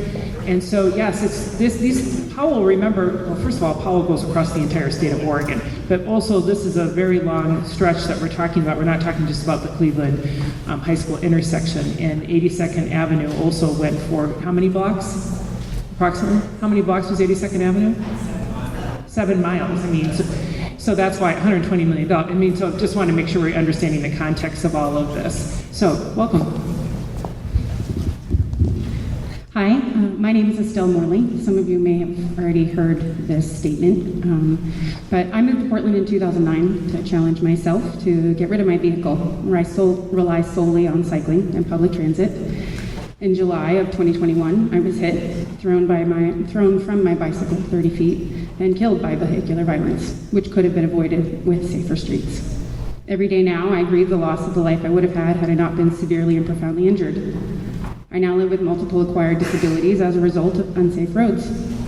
I owe my life and limb to community members, a Portland police officer, EMT first responders, and people at OHSU, not the people in the institutions who fund, design, and maintain the road on which I was killed.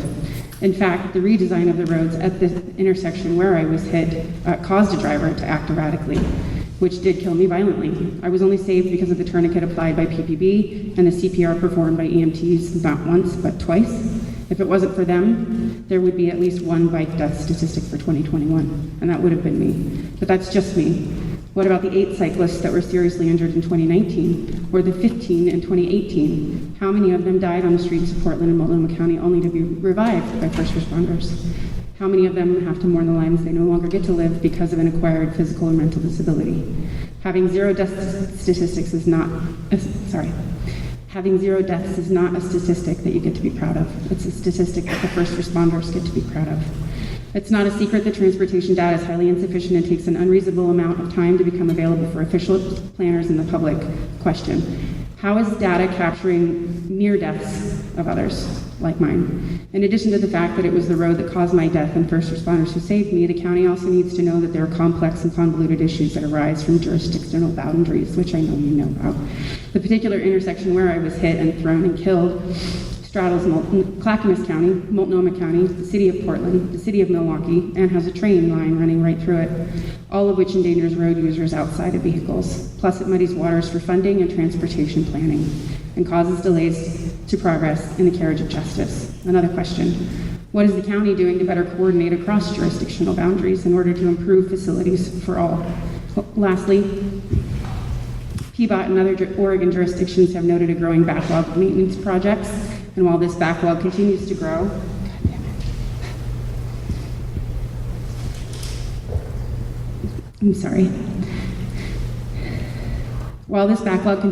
there are seemingly insufficient revenue streams identified to improve Oregon's roads. While fixing our streets is a 4-year gas tax program, and HB 2017, Keep Oregon Moving, gradually increases fuel taxes, people are still dying on the streets. These incremental changes are not sufficient to keep up with maintenance and have the ability to fund safety improvements. Until there is more sustainable and significant revenue stream for road safety improvements, people will keep dying. Another question: what is the county doing to meaningfully improve revenue for transportation safety improvements? I need you to hear me and to know this, and for this to be on public record, which is why I'm here today. Government officials need to start finding new and meaningful ways to fund safer roads so that we, as vulnerable road users, don't need to be resuscitated from death by first responders at all. This, by the way, is the true definition of Vision Zero.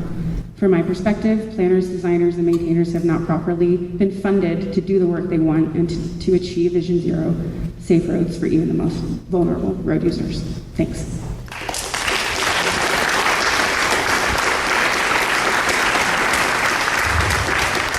Does anybody just have a general response for about funding? Let's just. Yeah, we need more funding. Yeah.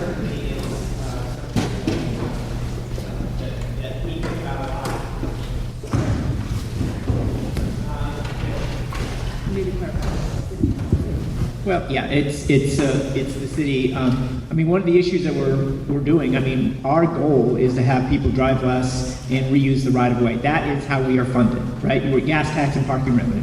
That is my general transportation revenue. So I am putting myself out of business with trying to get people out of buses and trying to reuse the right of way, and I'm fine doing that. But we do need to figure out ways as a society. This is not just a PBOT problem or an ODOT problem, it's a national problem in terms of how we fund our transportation system.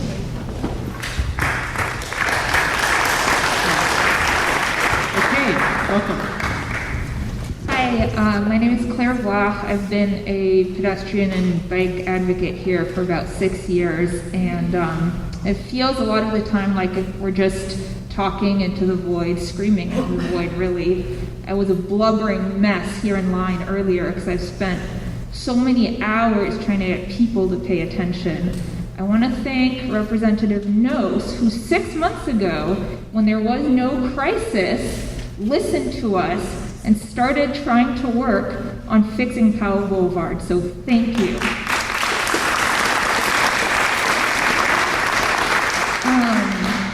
And I would like to encourage everyone to start caring about all the other streets that have problems before there's a crisis again.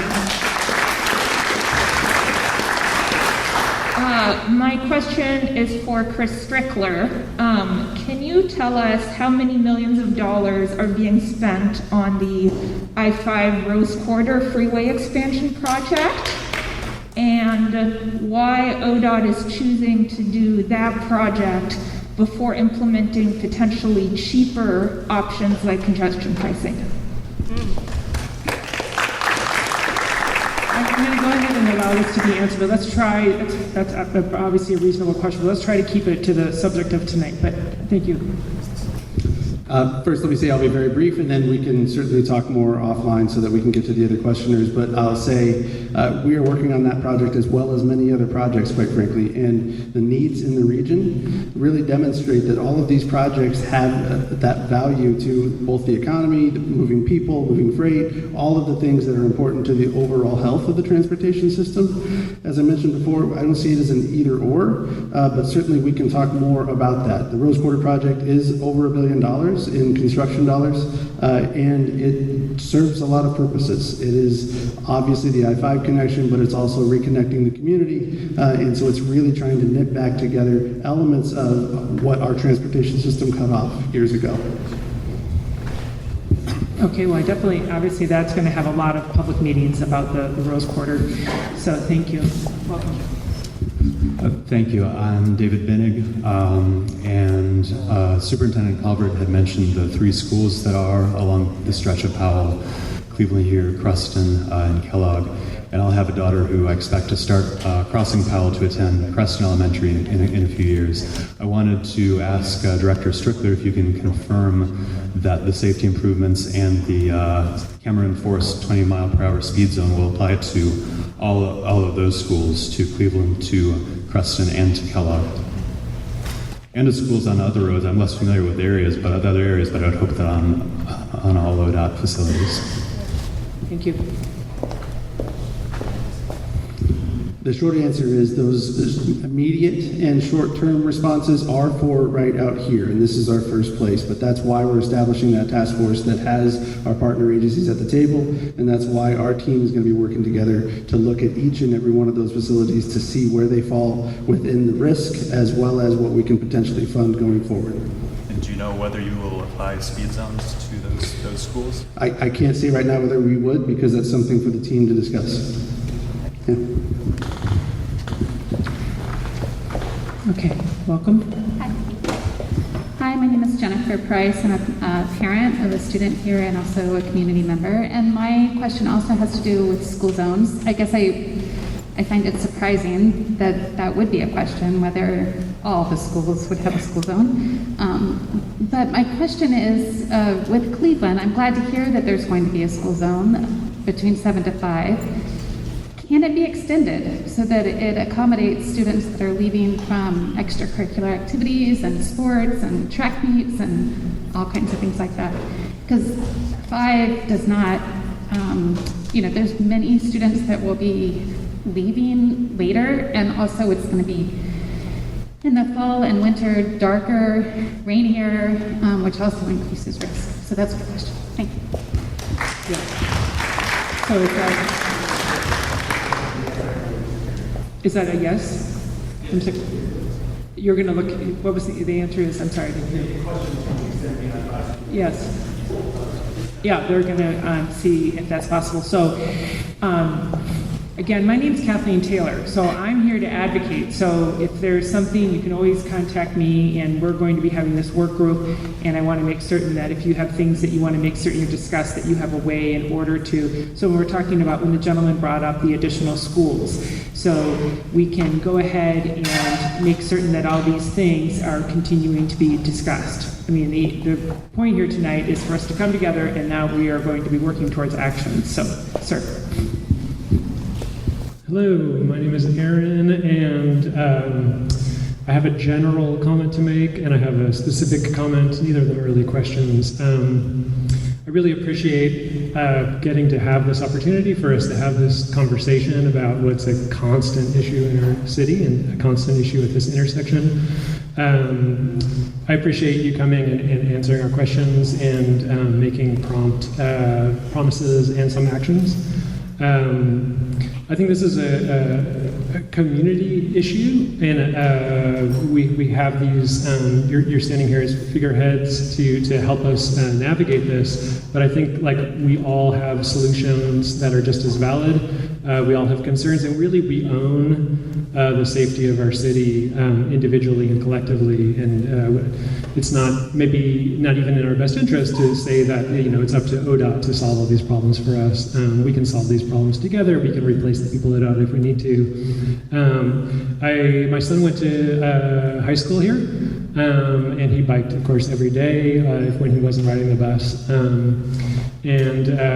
I was incredibly devastated when the bike boxes and bike lanes were removed / brought back / removed. I went and installed, I stole a construction sign and I put up my own sign out in front that said, this is incredibly dangerous, danger, bike lanes removed, which was out for maybe a month or something before somebody stole it. But I was like really confused that like there wasn't, a sign put up by anybody, like letting people know that it was dangerous.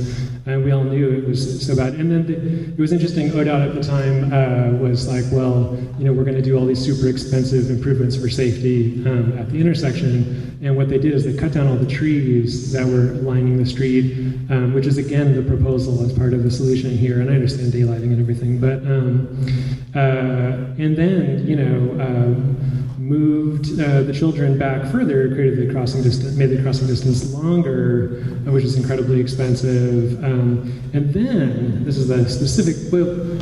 One more general thing. I want to thank Hami for mentioning the love on the streets, because I think like we're human beings, we're holistic human beings, and Powell Boulevard is not a human street. If you stand out there, it's incredibly scary, and it puts you into this like frame of mind where you're just trying to survive, and it's unfortunate that students have to be exposed to that every day. My son came home one day, and kids don't talk to their parents when they're in high school very much, and they don't really remark on what happened during the day. But he was like, "You'll never believe what this semi truck did today. Like it was absurd. It was like driving over the corners and everything." And so after Sarah got killed, I felt really devastated. I went out to take a look at the intersection that day. I noticed there's a traversable, it's called a traversable truck apron.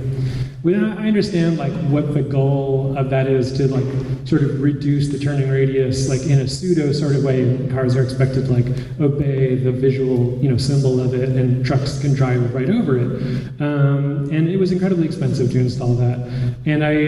But I just can't help but wonder, you have all these kids waiting across the street there, and what should be the curb, which to me is sort of a place of sanctity as a pedestrian. It's the place that you're safe, is designed for trucks to drive over it.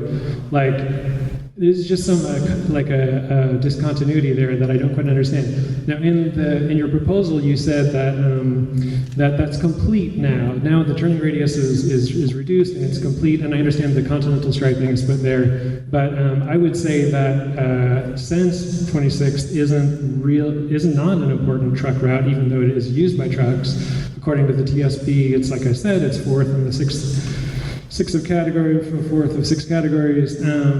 It really doesn't need to carry the truck traffic that it carries, and so that truck apron probably needs to be returned to being an actual curb with ADA compliant. So that's just a very specific thing, but to me, I immediately want to know that the cause of Sarah's death, the very specific things that caused that, are being addressed immediately. I understand there's holistic issues, and I think that this crisis, in a way, people are going that's not the most dangerous intersection on Powell. There's a lot more dangerous intersections on Powell than this one here. So I understand that, and doing all these improvements, even the ones that you proposed here, are incredibly expensive. It'll be incredibly expensive to transfer the street to the city. Where is all this money going to come from? As the unpopular gentleman pointed out, how are we prioritizing our money? And it's been pointed out, I think it was brought up that maybe that's not related to what's happening today. All of that money is going to be spent on freeway expansion. I'm concerned about the priorities there, because we could be spending all that money on improving safety for all road users. Now, that doesn't mean reducing, when you said reducing trips on Powell and the impact that would have on businesses, I know that bicycling and being a pedestrian and riding transit are unpopular probably at the state offices, but you don't have to reduce trips, you just have to shift the mode. It's what we're all talking about. How do we get this done? How do we shift the mode next year? How do we shift the mode tomorrow? Anyway, I've talked plenty, so thank you. Thank you. Appreciate that. Thank you. My name's Betsy Reese. My family lives blocks from Cleveland High School. Our 2 kids graduated from Cleveland High School. My husband graduated from Cleveland High School in 1970, grew up blocks from here on Clinton Street. This is our neighborhood. Within a half mile of our home, there were 3 pedestrians and 1 bicyclist killed in just slightly over the last 12 months.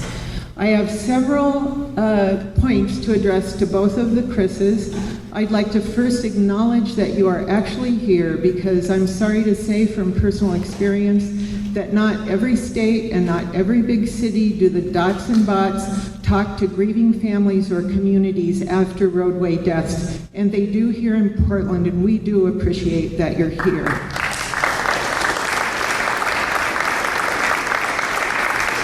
Nevertheless, I've chosen 2 things to take you to task on. To Chris Warner, paint on pavement and traffic calming bumps do not a turning radius reduce. That needs to be a raised curb there. That never should have been pulled back.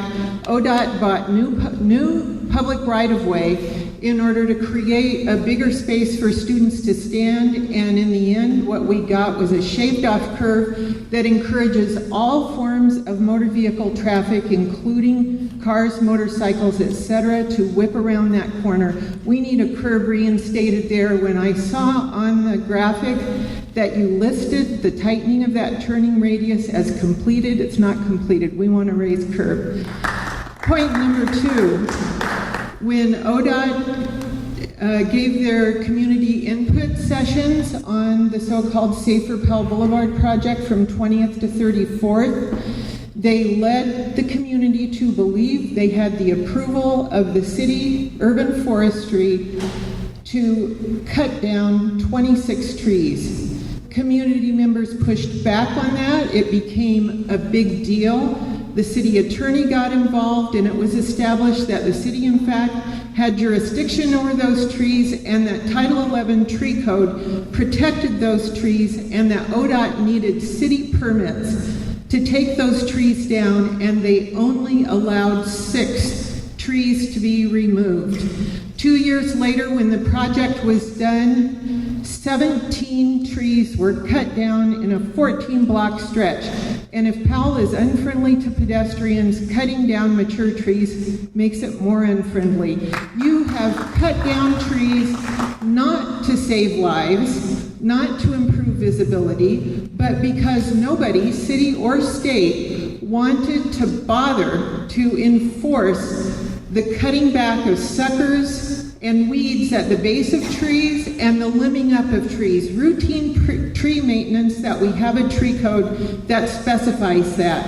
Instead of cutting down the trees so you won't have to bother taking care of it, leave the trees. And I have to say, Kris Strickler, when I saw your first slide up there and you listed what you did on the Powell Boulevard Safety Project, one of your line items was trimming trees. You didn't say you trimmed 17 trees right down to the pavement.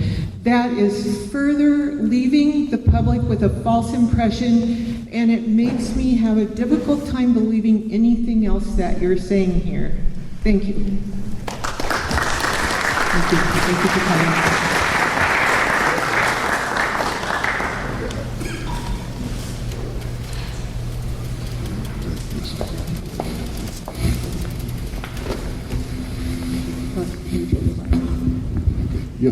Left light on for me.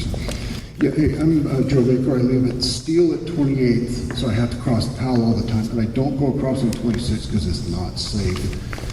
I'm also a retired engineer, and I came here to speak to your engineering staffs. So Wendy Colley's here, and I really appreciate that. And I hope, Mr. Strickler, you can make your engineering staff available. I'm here to say that mistakes are going to happen. We are human. Mistakes are going to happen. They don't have to be fatal. And I'm going to make 3 suggestions, 1 observation, and I'm going to make a big ask of you. Okay. I don't think you're dealing with the problem when it first starts. The problem starts coming off the Ross Island. It's 40 miles an hour coming off the Ross Island, coming down. If I'm in the right lane, cars are going by me at 50 in my car. The first 30-mile-an-hour speed limit is behind a tree. Next one's off to the right. The next one on the pedestrian is behind another tree. You've got a pedestrian overpass, put flashing warnings up there so the driver knows he's made a mistake. And I know that'll work because the police are going out and doing that. They park their van on the other side of the tree and it flashes at you. And those motorists are going by me, stop. They slow down. That will work. You don't need to build infrastructure. You've already got the pedestrian overpass there. Stop it before it happens. Second thing, the driver's going down that hill. They don't know they've made a mistake. They keep going because they're going down a hill. After you go through Milwaukee Exchange, there is a fire signal that goes red. It goes red if there's a pedestrian there. It goes red if there's a fire. Make it go red if they get through if they're still doing 50 miles an hour if they go through Milwaukee. Suggestion number 2. Suggestion number 3. Mr. Desue, you mentioned about your bus stop there on 26th. I would ask you to get on a cycle and ride from Division down to Powell on 26. What happens as a cyclist, Mr. Strickler? What happens as a cyclist? There's a hedge there. There's the TriMet. There are 2 tall traffic-controlled cabinets and two utility poles. The cyclist never sees that driver that's doing 50. The cyclist never sees him. The driver that's doing 50 that's decided to run the light because the sun's in their eyes. Neither one of them see each other. The cyclist gets the green, stands on the pedals, and you have a collision at 60 miles an hour. This won't help 60 miles an hour. Carbon fiber bicycle will not survive 60 miles an hour. So there's 3 suggestions that need to stop this happening. Let them know they come off the Ross Island mistakenly. Stop them. And then the third suggestion you actually have already implemented. I forget what you called it, Mr. Warner, but turn the whole intersection red and then let the pedestrian go through while the rest of it. You call that first something? Thank you. So those 3 suggestions. I would like to talk about something you are doing that's not working. Inside those green boxes, you have sensors to sense the bicycle, inductive sensors. This is a carbon fiber bicycle that doesn't set those sensors off. Where Bell crosses Johnson Creek, you've got one of those this never tripped. If another cyclist with me who has an aluminum bicycle, but by myself it never trips it. So I've talked about some things that I think I'd like you to consider, and I've talked about some things you are doing that isn't working. My ask tonight is, will you create the engineering meeting? Not the forum. The forum needs to happen. I'm so grateful to see it happening. But will you create the engineering meeting with your engineering staff, or I don't know where he went to, but the representative of the bicycle community? We can come in and talk with your engineers about when we're in the saddle, what's working, what's not, can we help? Will you have that meeting? Okay, so thank you, Jack. So we're going, like I said, we're going to have a work group where there's going to be a representative from the bike advocacy community. And so I suggest that you talk with Kiel Johnson and make certain that you're okay with whoever they bring forward from the bike advocacy community. And then they will be coming and meeting with ODOT and PBOT. So that is going to be happening. Will it be an engineering meeting or will? Well, they will figure that out if that needs to happen, and they're going to have their technical teams meet for the parts that need to be sorted out that require the more technical aspects. Then yes, those people will be present. But you can absolutely, I encourage you to do, he's raising his hand over there. So there's going to be multiple people in the work group, okay? And someone from the bike advocacy community, and then someone from PBOT and ODOT, and then you will be able to say, hey, some of the things you just said are perfect, and that'll be valued input. And you'll be able to communicate, and they'll say, yes, we have our engineers here. And I mean, there's several things that are going to have to be sorted out. So I think that the answer is yes. But I highly encourage to make sure you're connected with the right people in the bike advocacy community. Okay? Okay, thank you. All right. Patience, everybody. Welcome. Hi, I'm Kendra. My son is a student here. He's a freshman. And what I'm hearing is while these bigger changes and workshops need to happen, I'm also worried that we need to focus on what I see as a logistical issue here within the school campus that needs to be solved by tomorrow before the kids are back at school. Cleveland High School has an open campus, and students, I see it all the time, pour out of the doors all day long using Powell Park as a playground and as a break room. So it just so happens that their playground and high school are separated by a dangerous highway. So all of these changes, lowering the speed limit, increasing signage, they're very important and will undoubtedly make Cleveland High School a safer place. But this morning, I dropped off my freshman who witnessed very closely and vividly the horrific death of Sarah. And we've been running a bit late to school lately. And today I saw your crew out there increasing crosswalk visibility at the intersection. I watched that happen. And while watching it, I witnessed a stream of 10 or so kids walking to the park with basketballs in hand. They had nowhere to safely cross with your construction crew, blocking the crosswalk. So they went past the crosswalk and started crossing in front of Burgerville. I watched traffic break to narrowly miss these students. One of the students dropped a basketball, was fumbling for the basketball. So what is the plan for tomorrow, Margaret, with PPS, right? What is the plan for tomorrow's school day that ensures the next fatality or injury on Powell and 26th is not a student? Because as the street exists now, and until we do all of these amazing things, we know it's a death trap. So what are we gonna do to support our school tonight and making tomorrow morning, or tomorrow's open campus school day safer? That's my question. Thank you.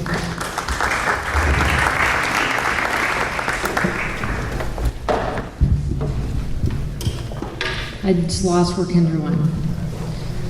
There you go, thank you.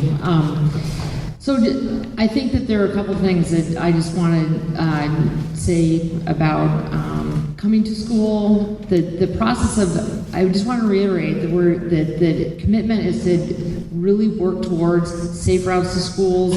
Absolutely. I think that the process that we're talking about is it's going to be a community effort for sure to address the technical and the parts of this. Is going to be education, right, and working with our students over time. And certainly we're hearing some ideas about resources and whatnot. We need to work with our students and our families, and I think that that's part of what is happening. And I know that Principal Watkins is working tightly with the community here as well. So I think it's a combination of things and the pieces of doing that.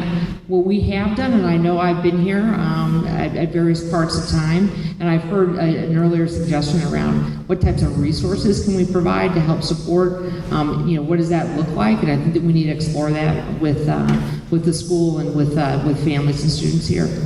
So there's no action plan for clarify. So is there going to be? Are you wanting a discussion about whether or not to have open campus? I mean, I don't know, but I'm just worried about literally tomorrow. I don't want to see that again. I've seen close calls many times, and I'm not at the school all the time, but I always see it. And so my question is literally for tomorrow. I was curious about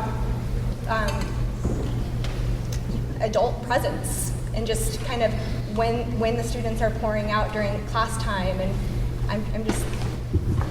Are you going to comply with Chapter 6 of the MEGCD while you're doing this work?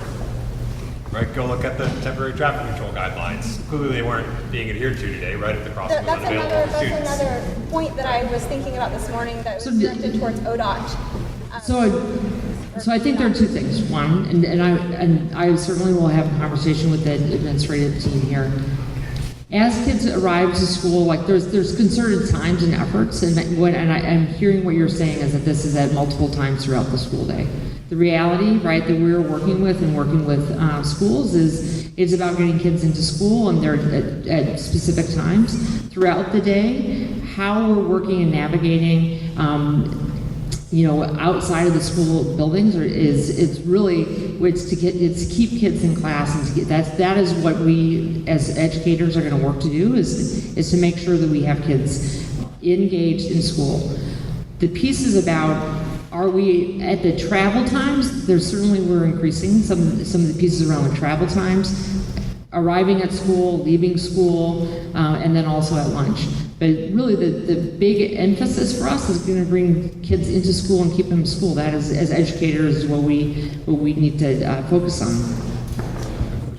I'll go ahead and put my parent hat back on. I too obviously had my kids go through here, and my daughter's a senior, and I have also been living in Southeast Portland for 25 plus years and had both of my children our first house was very close to the school, and there are so many close calls all the time, and there is a decision that's being made. Portland Public Schools has made a decision to allow students to take TriMet buses. That's a decision. And then also they have had a decision to have an open campus. And if those are the decisions, I'm just going to put my parent hat back on. If those are the decisions, then I think that it's reasonable for the parent community to want the kids to be safe if those are going to be the decisions. So I see that the principal is still here, and what I would just, even though we haven't met before, I think this is a very good topic that we need to be discussing at the PTA, and welcome to Cleveland, and I'm sorry you're having such a scary entry into Cleveland, but this is the type of thing, we can do great change here, and I don't know what the best answer is, but I do think it's time for the parent community to talk with the administration here about if we still can have, there's a lot of things that go on about open or closed campus, and I think it's time to have a conversation about that again. So, okay, now we'll move along. We have 3 more people here. You are patient people. Oh my God, and I got hearing everyone else. Welcome. It's raised like 100 other points that I would love to bring up, but obviously I can't do that. My name is Chris. I moved into this neighborhood right off 28th and Holgate with my mom and I in 1980. I grew up on these very streets, walking, skateboarding, cycling, and driving. Raise the microphone, please. Sorry? How's that? Okay. Sorry. But I'd kind of like to chime in as a voice as a little bit. I mean, I acknowledge the engineering, the redesigning, and all the plans. It all sounds really good. I haven't heard anything I necessarily would be opposed to, of course, but also be a voice of personal responsibility. I mean, I was taught, I had it drilled in my head from this tall, don't be dead right. I walked my first day to kindergarten, 5 years old, up to Llewellyn in Westmoreland, across 2 busy streets by myself, because I was taught no paint on the ground, no light hanging from a wire, no crosswalk, no law, no speed limit is going to make those cars stop. You pay attention. Okay, the lady before, and I don't mean to sound insensitive or, I'm sorry, but 3 lanes stop, 1 speeds through. I'm watching for that. I learned. And even as a cyclist, the light turns in your favor. You can't trust the traffic. You don't know if somebody's drunk, if they're sleepy. Maybe they're having a medical emergency behind the wheel. You don't know. You have to be, someone else earlier mentioned vigilance. Yes, you have to be vigilant, and myself, primarily more than any law or paint on the ground, my safety is my responsibility. And that's the way I have to look at it. And I think and being taught as a kid, I think education has to be acknowledged too. And I'm kind of losing the train of thought here, but that's, I think, the general gist of it. Don't be dead right. Thank you. Welcome. Hi, my name is Lindsay Wardell. I graduated Cleveland in 2009. I biked to school. I remember when the first bike boxes got put in at 26th and Powell. And I remember a couple weeks ago, I was biking to my doctor's office, which is between Powell Park and the Fred Meyer corporate office. My doctor's there. I biked through 26th and Powell, and I remember thinking, why aren't there bike boxes? So it's really good to hear they're coming back. My question is, on that point, what's to stop PBOT from taking them away again? What's going to stop 26th and Powell being this ball that goes back and forth as far as whether it's a bike street or not? What can we do to make sure that students at Cleveland High School and other community members are safe going forward and not having to worry about it in the future? My second question is regarding Powell in general. I was in a car accident at 72nd and Powell, just outside of Kellogg Middle School's school speed zone. To comment on the previous person, the person ran the red in the second lane as I was turning into Powell. So I'm very encouraged by hearing that the lane changes are coming, or at least being considered.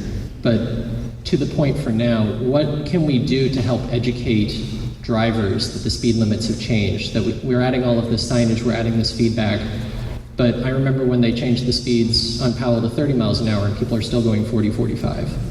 So what can we do to help actually educate the drivers so they're not breaking the speed limit? So those are my two questions. Thank you. Okay, and then we'll have one more person. So I'll answer the education piece first. Our team is considering options for that, but part of it is going to be that enforcement piece that comes, as well as the photo radar. Quite candidly, in many of our facilities, we see speeds exceeding 10, 20, 30 miles an hour over, and the drivers know. They know what they're doing, and they're making a conscious choice. And so really the enforcement and the design and the willingness to have the conversation with what the impacts are is really going to help drive the speeds down. The other question you had again was? The bike boxes at 20 seconds. What's going to stop us from pulling them back out? Yep.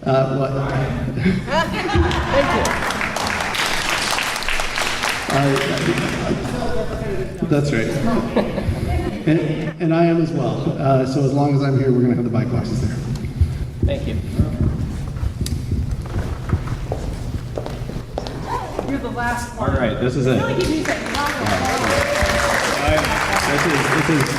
This is terrific to see, and my name is RJ Shepard. I just want to thank all of you for being here tonight. This is the reason why I love Portland. This is a very caring community. Be sure to give me your number afterwards, because I have a few more bike boxes that I probably need your number for. The death of Sarah has just been absolutely horrific, and it does remind me of another horrific incident that we had a few years back of a garbage truck and a cyclist, or a person driving a garbage truck and a cyclist who was killed. And PBOT, to their credit, required all the garbage vehicles to install side guards on all the vehicles inside of the city. And this is a very rare opportunity to have both the directors of ODOT, the director of PBOT, the legislative folks here as well tonight. What can we do not only to require side guards on all tractor trailers in the state of Oregon, such that, and these are side guards, right, are these guards on the trailers, so that way you don't get sucked underneath the wheels, instead you get pushed away, right? This is a really important design that has been required in the UK and reduced traffic fatalities between trucks, or lorries as they call them there, and cyclists and pedestrians by 61%. So this is not a small amount of reduction here. And on top of that, I would just say I live on interstate, and I bike next to trucks all the time. And one thing that is very distressing, and I can only imagine, I really can't actually, what Sarah went through, but I have been in similar situations where a vehicle, a truck, either I'm pulling up to a truck, or a truck pulls up to me, and I don't get to see them directly. Unlike, and Mr. Director Desue, you probably knows very well that, when you're driving a bus, you can look to the right and look through the window and see the cyclist or the pedestrian standing there or sitting there. We don't require anywhere in the US for you to have a direct vision from the driver's seat to the cyclists or the pedestrians in front of you. Now, imagine you're up in a really big truck, and you've got these kids that might be walking in front of your truck, around the truck. You have no idea, because once you're up in that truck, and I feel for the drivers in some of these cases, because you don't have the vision to see that. And so how do we require all of these freight companies across the state of Oregon to have cameras, have mirrors, have these windows that you can see directly down to the individuals, standing there on the corner. This is called a direct vision standard, okay? And I think it's as much as, and I want to give all the credit to the staff who are working night and day to get these implemented, and the maintenance crews and everything else. But I do think that we're dealing with a systemic problem across the U.S. of a design problem with freight vehicles and heavy goods vehicles in general. And I think Oregon can lead on this. I think we can set the standard for all states in this situation. And I know we like to do that, so let's get that done. Yeah. Thank you.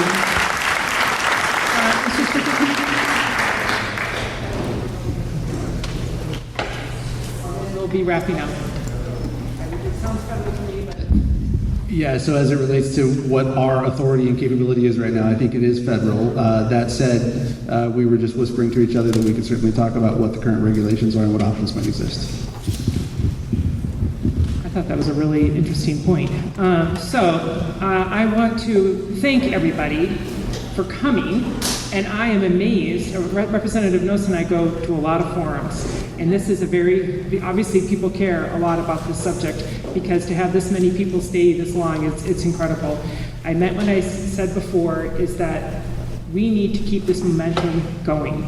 This is the opportunity for change, and then now we have a parent community, a student community, a biking community, a walking community, business community, and believe it or not, the freight community they don't want to hurt people. Obviously they do not want to do that, and so they need to be able to operate as well. And I feel like we've had enough tragedies, and now is the time for us to come together and to keep this momentum going. So we will be going through the high school, through neighborhood association, through PBOT and ODOT about communicating when we're having these work group meetings, and we will figure out a way to consistently call it all the same thing and have the same title with the dates and et cetera, so people can see, and if you want to read and catch up and find out what's happening as I don't want to say this in too forceful a way, but Representatives Noss, Powell, and the other elected officials will be holding them accountable to meet that timeline. So that's kind of what our role is here. So I want to thank all of you for coming, and I want to thank all of you. I immediately called them as soon as all this happened, and I said, I'm not messing around this time, and neither is Representative Noss, and they understand that. And thank you so much, Principal Watkins, and to everyone here. And I want to thank again my personal staff and all the staff that worked for everybody here for everything they did tonight, for bringing it together. Representative Noss, do you want to say anything? Thank my colleague for doing the bulk of the work to get this pulled together, and I want to thank the professional staff and the leaders from the various transportation sectors in our community for being here this evening. I think it's a testament to the problem that we have the heads, the directors. These are very busy people here to work with us this evening to try to make this happen. And it feels a little trite or cliche to say that it takes tragedy to get humans to do things, but often that's kind of what has to happen, and here we are, and we are going to figure this out. Unfortunately, it does cost millions to improve a road and have a jurisdictional transfer, but we're going to figure it out. Principal Watkins, did you want to say anything? It's up to you. You don't have to say. You started it. You can end it. Thank you. Again, deep appreciation for everyone being here and engaging in this conversation and really centering the most vulnerable of our citizens, our students, everyone that wants to go safely to and from a school. Have a good evening.